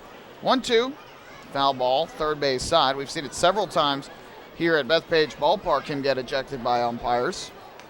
This, of course, the first visit of the year, but tonight it's been 3 different Ducks members that have been ejected. The manager and 2 players, Blake Davis and Nick Struck. A position player, a pitcher, and a coach. Our manager, Kevin Byes. The 1-2 to Michael Burgess. DeJulio Jr. kicks, fires, and Burgess swings, fouls it over the screen and upstairs behind home plate.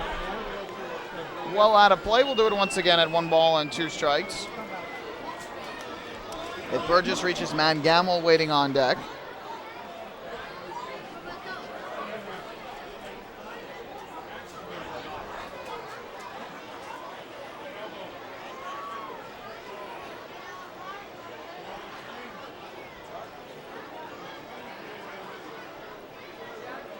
One and 2 the count. DeJulio Jr. kicks, fires, and Burgess lines one in the air to right center. Well hit. Racing back Lou Ford. Still going back. He turns and looks, and it's off the wall. Burgess rounds first. He is going to second. The throw in by Lou Ford is not in time.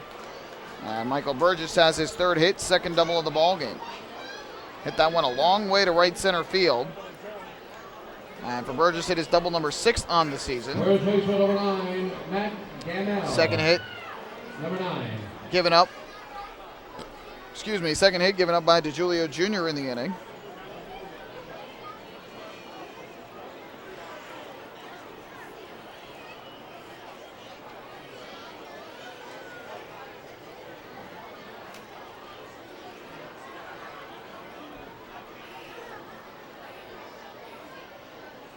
First pitch to Matt Gamble is in for a strike. Good fastball.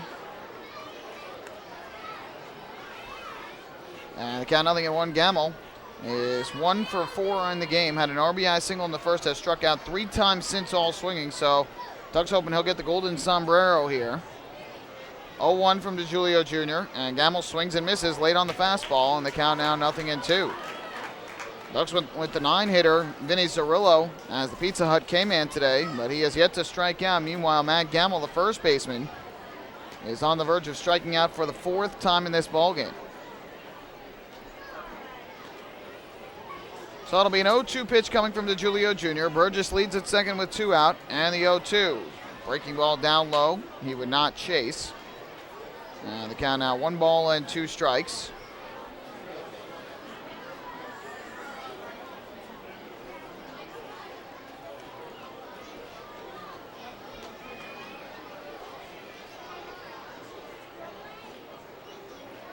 DeGiulio Jr. looks in to home plate. Now he's ready to go. The 1-2 to Gamble. Breaking ball again taken, and again it misses blown outside. Good patience here from Gamble. As he tries to avoid the strikeout, it's now 2-2.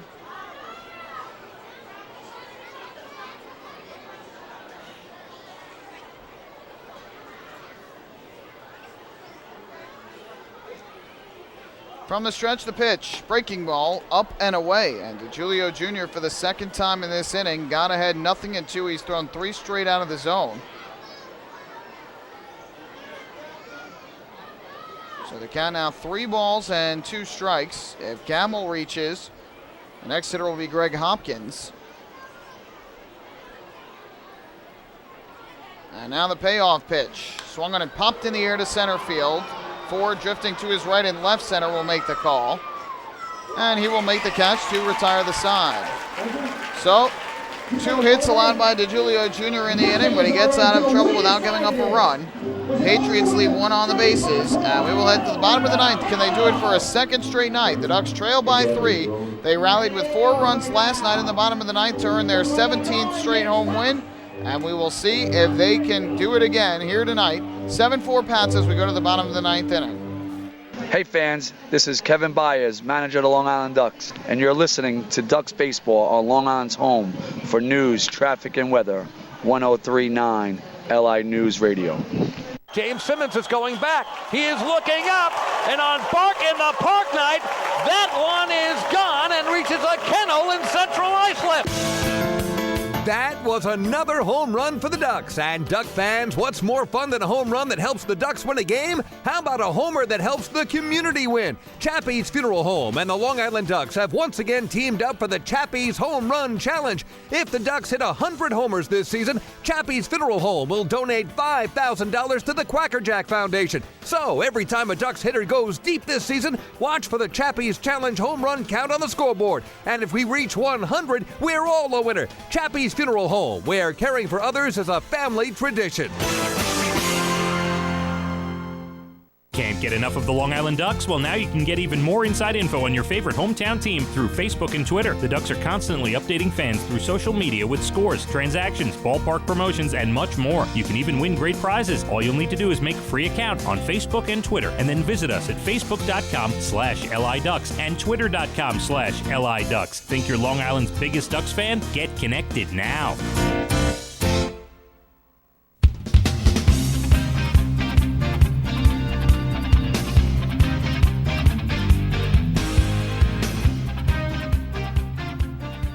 Former Long Island Duck John Hunton has come into the game for the Patriots. He will try and close it out, and in the process picked up his 18th save of the year.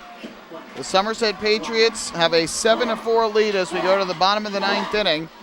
This their first meeting of the season with the Ducks at Bethpage Ballpark. A back-and-forth game in which the Patriots took the 7-4 advantage in the 8th inning after Nick Struck came in with a runner on base and 2 out, a runner at first with 2 out, and allowed a double to Hopkins, a walk to Spears, and then after not getting the strike call, he wanted to start the at-bat with James Skelton. Gave up the 3-run double to left and then was ejected after the double.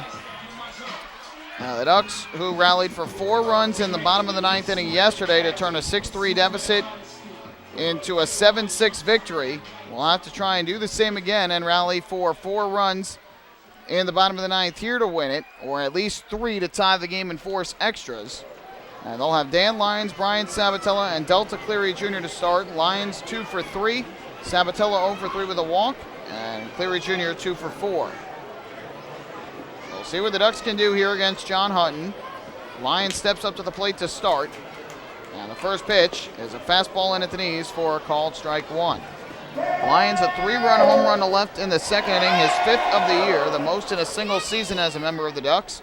He then singled to left in the 4th and struck out looking in the 6th. Here's the 0-1. Swinging a line drive, left center field. On the run, the center fielder Zerillo can't make the catch. It drops in for a base hit. And a good start for the Ducks as Dan Lyons opens the bottom of the 9th with a single to center. His 3rd hit of the ball game. He and Corona each with 3 hits tonight. Look at the Ducks right fielder, number 44, Ryan Sabatella, number 44. So back to the top of the order we go. 5th time through for the Ducks. And it'll be Brian Sabatella coming up to the plate. Dan Lyons was the hero yesterday with his game-winning single to the left center field gap. And Lyons picking up his 6th 3-hit game of the season. 15th multi-hit game for Lyons. Here is Sabatella to the plate from the right side. Hunton comes set, his first pitch. Fastball in for a strike. The count 0-1. Sabatella drew a walk and stole second and then scored the tying run his last time up. That was back in the 7th inning. Before that, 2 strikeouts sandwiched around a pop out to right.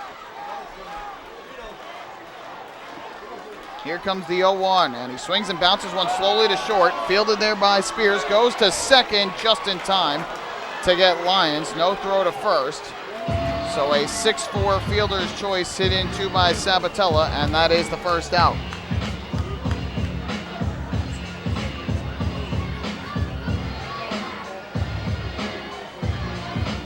So with 1 away, that is going to bring up Delta Cleary Jr. Delta Cleary Jr., number 5. Of course, the Ducks would like to get one more base runner on and bring up the tying run in this 7-4 game. And Cleary Jr. will step up to the plate. Lou Ford will go into the on-deck circle. Randy Ruiz will go in the hole. And here's Delta Cleary Jr., who is 2 for 4 in the game with a pair of singles and a run batted in his last time up. Sabatella leads at first. The first pitch, he'll swing and foul it back to the screen behind home plate. Everybody clap your hands. On the year, John Hunton for the Patriots, 1-1 record, a 2.92 ERA in 26 games, has picked up 17 saves, 11 runs, 8 earned, given up in 24 2/3 innings, 19 hits and just 2 walks while striking out 16. Here comes the 0-1. Cleary Jr. fouls this one off third base side out of play, and he's now in an 0-2 hole.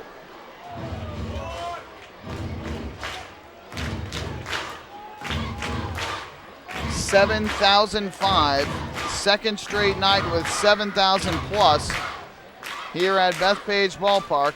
And the fans hoping that they can see another tremendous comeback from Long Island. 7-4 they trail, 1 on, 1 out. And an 0-2 on the way to Delta Cleary Jr. He will take outside on a fastball. And the count now goes to 1-2.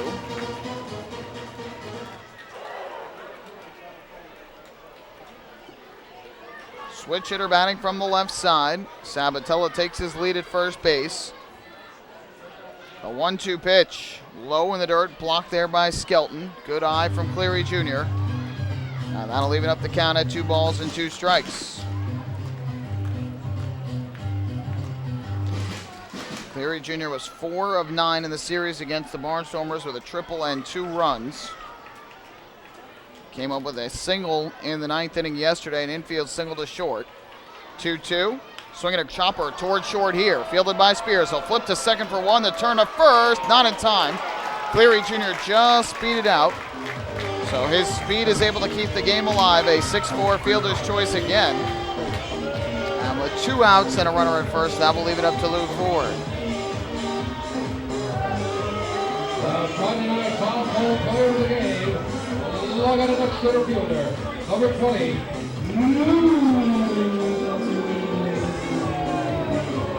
Ford, number 20. So here is Lou Ford to the plate, who tonight has picked up another multi-hit game, his 8th multi-hit game in his last 9 contests. He has had 2 hits in each one. But looking for a third to keep this inning and this game alive. 2 outs, a runner at first. Here is Ford to the plate. The first pitch is a fastball in at the knees for a called strike 1 from Hunton. Ford doubled to center in the first inning, reached on an infield single to second in the third. And he popped to center in the 5th, grounded to short in the 7th. Hunton comes set, the 0-1. Low in the dirt, gets away from the catcher Skelton, and that will allow Cleary Jr. to move to second base on the wild pitch.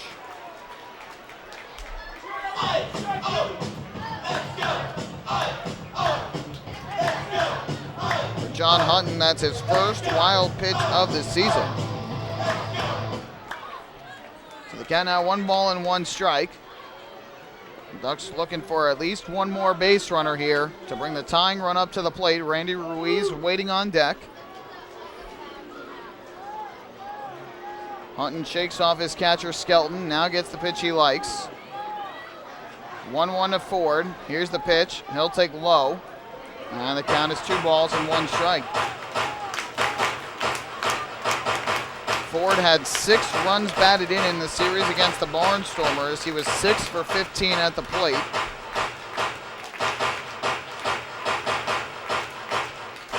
Two hits and 3 RBIs yesterday. Both of his hits were doubles. He picked up his league-leading 25th double earlier tonight. 2-1. Low, ball 3. And another out of the zone would bring the tying run to the plate in Randy Ruiz, who is 0 for 4 so far in the ballgame. Delta Cleary Jr., the runner at second with 2 out. Ducks trailing by 3, 7-4 the score. John Hunton with a 3-ball, 1-strike pitch upcoming to Lou Ford. Righty comes set. The kick, the pitch on the way. Ford takes, and it misses low for ball 4. So the 2-out walk issued by John Hunton to Lou Ford, another Municipal Credit Union walk with a purpose. Every time a Ducks batter walks, the Quackerjack Foundation wins. And the Ducks will get an opportunity with a tying run at the plate.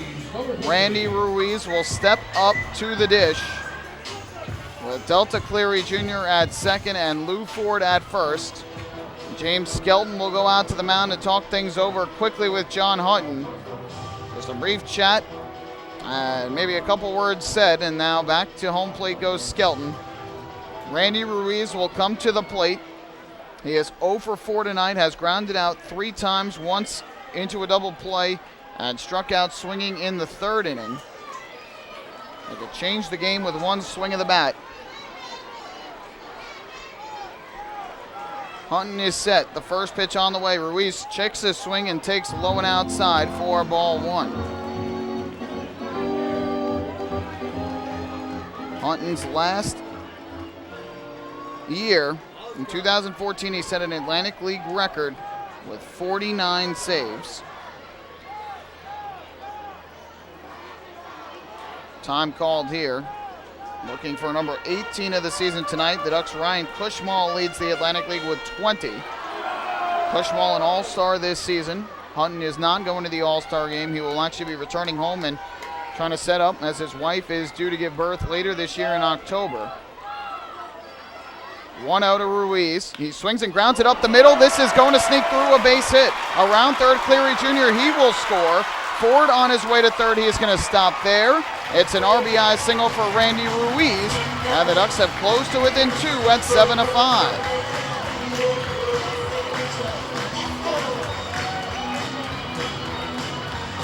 So Randy Ruiz, after going 0 for his first 4, comes up with a 2-out RBI single after the walk by Lou Ford. For Ruiz, it is RBI number 19 on the year. And now the tying runs are on base. The winning run at the plate in John Griffin, who leads the Ducks with 9 home runs on the year. And Corey Dommel, the pitching coach for Somerset, has come out of the dugout to talk things over with Hunton. Ducks have gone to their bench. They have called on a pinch runner for Randy Ruiz. They bring in Prentice Redmond, who is not the most fleet of foot, but he does have more speed than Ruiz does, and his run is a big one. He represents the tying run. Number 33, John Griffin. So Redmond is the pinch runner for Ruiz, and John Griffin will now come to the plate. He has one walk-off hit earlier this year that came against the Lancaster Barnstormers on May 8th, when he delivered a double down the right field line in the 9th inning to win it 11-10 over the Stormers. 7-5 ball game now. Ford the runner at third and Redmond the runner at first. Here is John Griffin, who is 0 for 4. Hunton is ready. First pitch on the way, and Griffin takes a fastball low and outside for ball 1. We mentioned before, Griffin leads the Ducks with 9 home runs. He is tied with several players for the league lead in that category. Hunton tosses the ball away to the third base side. The Ducks now with 12 hits in the game.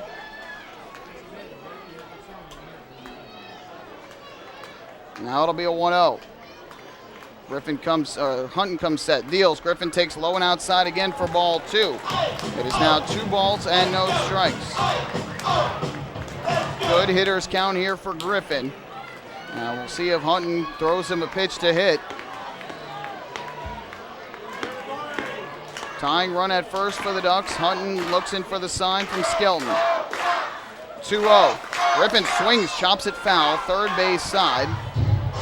So he got the fastball 2-0, a bit down in the zone, and fouled it off.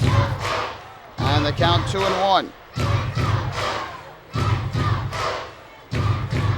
Another exciting game between the Ducks and the Patriots. For the first time this year, they meet here at Bethpage Ballpark. And coming down to the wire once again. Hunton ready to go on the hill. The runners lead at the corners. The 2-1. Griffin swings, fouls it back to the screen behind home plate. Went over the screen out of play, and the count even at 2-2. Good pitch to hit middle in. And just couldn't get the bat head around quick enough. So Hunton now with 2 strikes on John Griffin. His Patriots lead by 2. Griffin trying to keep the inning alive. Regis Corona waiting in the on-deck circle. 2-2 pitch up coming from Hunton. He kicks, he fires, and Griffin tucks his swing, takes a breaking ball low and outside. Matt Chris, the first base umpire, says he did not go around, so the count is full at 3-2, which is a bit of an advantage for the Ducks because that means Prentice Redmond will get a head start from first base. And an extra base hit for Griffin makes it more likely that Redmond can score the tying run with him moving from the start. So Redmond will take his lead at first base, being held on there by Matt Gamble. And a 3-ball, 2-strike pitch upcoming from Hunton to Griffin. Hunton gets the sign, comes set on the mound. The 3-2 on the way, and Griffin swings, rips it on the ground to short. Right there is Spears, and his throw to first is in time for the out. This ball game is over. The Ducks' 17-game home winning streak is over, and the Somerset Patriots hang on tonight to defeat the Ducks by a final count of 7-5. Well, the Ducks gave it a good effort in the 9th inning after falling behind 7-4 on that 2-out, 3-run double in the 8th inning by James Skelton. The Ducks end up scoring a run on 2 hits and a walk. Here in the 9th inning, no errors, but they leave 2 on base in the inning, 9 in the game. And so the Magic, the Waddle-Off Magic, unable to return for a second straight night. The Somerset Patriots take the lead in the season series 3-2 over Long Island. Don't go anywhere. The post-game show is coming up next. We're going to recap this game and hand out the Player of the Game award. Somerset 7 and Long Island 5. Hey fans, this is closing pitcher Ryan Cushmall, and you're listening to Ducks Baseball on Long Island's Home for News, Traffic and Weather, 103.9 LI News Radio. The results are in. Thousands of PSEG Long Island customers participated in our energy efficiency programs, saving nearly $35 million. Being energy efficient helps our environment, too. Together, we've eliminated 21,000 cars worth of emissions in 2014. Thank you, Long Island. We're all making a difference. Discover how we're improving every day to bring you better service at www.pseglyny.com/efficiency. Baseball fans, the Long Island Ducks mobile app has officially arrived. Powered by Clear Vision Apps, it's your one-stop shop for all things Ducks baseball. Buy tickets straight from your mobile device. Receive game status updates with push notifications. Check out up-to-the-minute news and scores and interact with the Ducks on social media. Best of all, it's free. Download the Ducks mobile app today by visiting the App Store on your Apple-powered device or Google Play on your Android-powered device. The Long Island Ducks mobile app, with you wherever you flock to.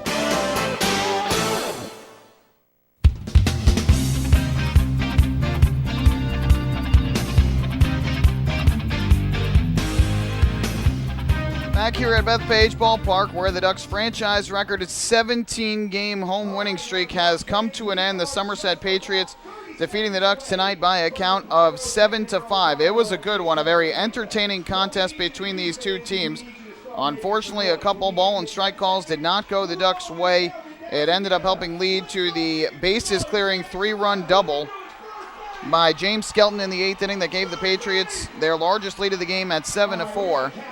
And the Ducks rallying in the 9th inning. They are able to score a run, but they leave the tying runs on base, and Somerset wins it. The fireworks about to go off here at Bethpage Ballpark, but let's go through the highlights of this game and recap what happened here on this Friday evening at Bethpage Ballpark in front of 7,005 fans. The Patriots jumped out to an early 2-0 lead in this, the first meeting of the year at this ballpark between the two. Ian Marshall started for the Ducks, allowed back-to-back singles to open the game to Thomas Neal and Aaron Eggleston. But then he got a double play ball hit into by David Vidal, the unconventional 5-4, 6-4 double play where they got the lead 2 runners out. And so a runner at first with 2 out. However, Ian Marshall, who struggled his last time out with 2 outs in an inning, struggled again. He gives up an RBI double to Michael Burgess, followed by an RBI single to Matt Gamble. 2 runs in the first inning, and the Patriots had a 2-0 lead. However, the Ducks struck back in the bottom of the second, and they also got some 2-out damage against Lucas Irvin, the starter for the Patriots. With 1 out, Reggie Corona reached on an infield single to second, 1 of 3 hits on the day for him. And then after a strikeout to Mike Blank, Blake Davis doubled to right center field. That would set the stage for Dan Lyons, who clubbed a 3-run home run to left field, his 5th home run of the season. And that gave the Ducks their first lead and only lead of the day at 3-2. However, Marshall gave 1 run right back and immediately tied the game, as in the 3rd inning, Thomas Neal opened the inning with a single, moved to second with 1 out on a ground out to third by David Vidal. And then with 2 outs, Michael Burgess delivered an RBI single to right. His 2nd run batted in of the day, scored Neal. And that made it a 3-3 game. And then in the 4th inning, the Patriots took the lead back, as with 1 out, Nate Spears tripled down the right field line. And after a great diving catch by James Skelton for the 2nd out, Vinny Zerillo, making his first professional start, grounded an RBI single just out of the reach of Reggie Corona to right. And his first RBI gave the Pats a 4-3 lead. It would stay 4-3 all the way until the bottom of the 7th inning. The Ducks missed out on a couple opportunities in the 4th and the 6th. The 4th, they had runners at first and second, 2 out, but Sabatella struck out to end the inning.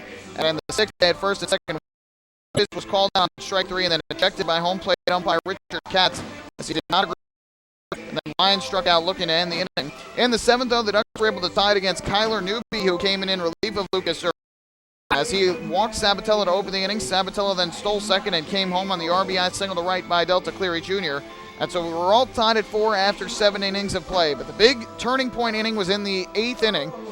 J.C. Romero started the inning for the Ducks, gave up a leadoff single for the 2nd straight night, this time to David Vidal.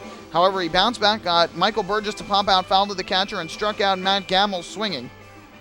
Kevin Byes then does what he does all year, and that's try and set up the lefty-lefty, righty-righty matchups. He sets up a righty-righty one with Nick Struck coming in to face Greg Hopkins. However, Struck allows the double to Hopkins, a walk to Spears that loads the bases with 2 out for James Skelton. The first pitch of the at-bat looked like a perfect strike on the outside corner of the plate. However, home plate umpire Richard Katz, who drew the ire of both sides throughout the game, but especially the Ducks side, called ball 1. Struck couldn't believe it. The two had a brief shouting match from the mound to home plate. And then the next pitch by Struck to Skelton was hit into the left field corner for a 3-run double that gave the Patriots a 7-4 lead. Struck couldn't believe it, shouted vehemently at the home plate umpire Katz, the first base umpire Chris, and he was ejected from the game. Kevin Byes then came over to get Struck off the field. Byes got into a heated argument, arguably the most heated we have seen him, and he too was ejected from the game. So 3 members of the Ducks ejected tonight, but the damage was done. The Patriots had a 7-4 lead. The Ducks bottom of the 8th inning, and then in the bottom of the 9th, they tried to rally against the former Duck, John Hutton. Dan Lyons opened the inning with a single to center. Back-to-back fielder's choices followed. The Ducks had a run, 2 out for Lou Ford. Cleary Jr. moved to second on a wild pitch. Ford then drew a walk, and that put 2 on for the tying run at the plate in Randy Ruiz, who delivered an RBI single up the middle that scored Cleary Jr. and made it a 7-5 game. And then Prentice Redmond went in a pinch run at first base to put the tying runs on base for John Griffin. Well, Griffin worked the count full, but he grounded out to short to end an 0-for-5 night for Griffin, who has been struggling at the plate of late. And that ended the game as the Patriots win it by a final count of 7-5. The final totals in the game: 7 runs, 14 hits, no errors for the Patriots, who left 7 men on base. For the Ducks, 5 runs, 12 hits, 1 error. They ended up leaving 9. The winning pitcher in relief is Kyler Newby, who, despite allowing the tying run, improves to 6-2 on the year. J.C. Romero suffers the loss to fall to 0-1. He allowed that leadoff single in the 8th. That run eventually came around to score and proved to be the winning run. But Nick Struck was the man who gave up the 2 hits, including the 3-run double. However, Struck does not get the loss. Romero does. The save goes to John Hutton, who, despite allowing a run on 2 hits and a walk in the 9th, picks up his 18th save of the year. The game took a total of 3 hours and 9 minutes in front of the second straight past capacity crowd here at Bethpage Ballpark. 7,005 the attendance. As for tonight's Player of the Game award, we're going to give co-players of the game. 1 goes to Michael Burgess, who was 3 for 5 with 2 RBIs. But we've got to give credit to James Skelton, who had 2 hits and the biggest hit of them all, the 3-run double to left in the 8th. That proved to be the difference in the 7-5 Patriots win. We'll take one more break. When we come back, the out-of-town scoreboard, and then we'll wrap things up from Bethpage Ballpark, where again tonight it was the Patriots defeating the Ducks 7-5. Hey fan, this is Prentice Redmond, and you're listening to Ducks Baseball on Long Island's home for news, traffic, and weather. 1039 LI News Radio. Spring into a new Honda at Huntington Honda and pay $59 a month for a new 2015 Honda Civic LX sedan. $59. So spring into Huntington Honda on Jericho Turnpike just east of Route 110 or HuntingtonHondaCars.com. Huntington Honda, discover the difference. Auto 24-month lease, total due at inception. Civic $31.90 includes bank fee, first month's payment, no security deposit. Taxes, DMV, title fees extra with excellent credit through HFS. Family fun every time. Beautiful evening for baseball. Big action every time. He reaches up, it's gone! Great value every time. And the Ducks have won it 7-1. The Ducks schedule is loaded with new promotions this season, and with an average ticket price of just $10 and free parking, there is no better value on Long Island. For game times and tickets, visit liducks.com. Long Island Ducks Baseball. Good times every time.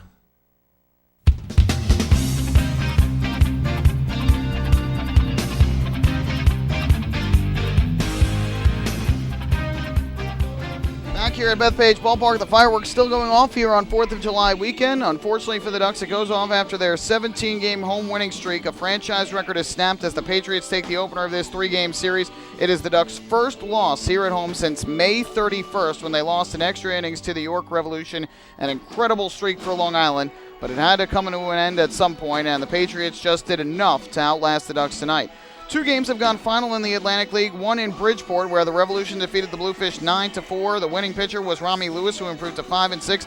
DJ Mitchell, the loss, fell to 4-5. No save in that game. Only 1 home run. It came from Shannon Wilkerson of York, and it was his 2nd home run of the season. The other game that's gone final is in Lancaster, Pennsylvania, where the Barnstormers get back in the win column. They defeat the Camden River Sharks 4-1. The winner was Joe Gardner, who improved to 3-1 on the year. The loser, Bill Murphy, another loss. He falls to 1-9, and the save, Marcus Walden, his 2nd of the year. Brian Cavazos Galvez had 2 home runs for the Barnstormers in their win, had 3 hits, 3 RBIs, 2 runs scored, and he now has 10 home runs on the season. One game is still going on right now, and that is down in Waldorf, Maryland, where the Blue Crabs and the Skeeters are tied at 2, top half of the 10th inning. For the Blue Crabs, Jake Hale had the start, and Wade Corpy has since come in to pitch. And for Sugarland, Josh Gear got the start, and Robbie Weinhardt is now the pitcher. For the Skeeters, RBIs from Johan Lamanta and Kevin Russo, while the Blue Crabs have RBIs from Jamar Walton and Anthony Vega. So that'll do it for the out-of-town scoreboard in the Atlantic League. As for the Major Leagues, the Yankees fell behind 3-0, but they get 3 runs in the bottom of the 8th inning on a 3-run blast by Mark Teixeira, his 20th home run of the year. He hit it off Kevin Jepson, and that has tied the game at 3. Chris Archer started for Tampa. Jepson is the pitcher in the game as of right now. Brandon Gomez has come into the game. Masahiro Tanaka started for the Yankees, and Nick Rumbelow has since come in to pitch for New York. And again, that game tied up at 3 apiece. They are playing right now in the bottom half of the 8th inning. The Yankees threatening still. Mets and the Dodgers will get underway in about 10 minutes out in L.A. at Dodger Stadium. Good pitching matchup for the Mets. It'll be Noah Syndergaard on the mound. Enters with a 3-4 record. Clayton Kershaw will go for the Dodgers. He enters with a 5-6 record. But don't let the records fool you. They are both very good pitchers. So that will end things for the out-of-town scoreboard tonight. This series will continue tomorrow evening on the 4th of July. No better way to spend it than with the Ducks. The third straight pyrotechnical fireworks extravaganza will light the skies after tonight's game. It's presented by Atlantic Honda. And then, of course, it's a Dick's Sporting Goods Saturday, so fans will get coupons after the game, courtesy of Dick's Sporting Goods. For the Ducks, it'll be right-hander Bobby Blevins. No record, an ERA of 0 as he makes his first start for the Ducks of 2015. He'll be opposed by Randy Boone of the Patriots, who is 4-1 with a 2.25 ERA. Should be a good pitching matchup. The first pitch at 6:35 tomorrow night here at the Duck Pond. So, on this Friday night, that is going to do it for us here at Bethpage Ballpark. Once again, the final score. It was the Patriots 7 and the Ducks 5. We invite you to join us for our next Ducks broadcast, which will be tomorrow night when the Ducks and the Pats play Game 2 of this 3-game series. We invite you to join us for the pregame show, which will begin at 6:20. First pitch at 6:35. You can follow all the action on the Ducks official YouTube channel, youtube.com/DucksBaseball, online at liducks.com as well, and on the Ducks flagship radio station, 103.9 FM LI News Radio. A big thank you goes out to my engineer back in our Ronkonkoma studios, Zach Johnston, for pushing all the buttons, as well as to Mark Schwartz, the former Ducks broadcaster who joined us tonight for the 5th inning. My name is Michael Pollack. Thanks so much for spending your Friday night with me. I hope you enjoyed the broadcast. Have a great rest of your Friday night. We'll do it all over again on Saturday here at Bethpage Ballpark. Good night and so long from Central Islip, New York.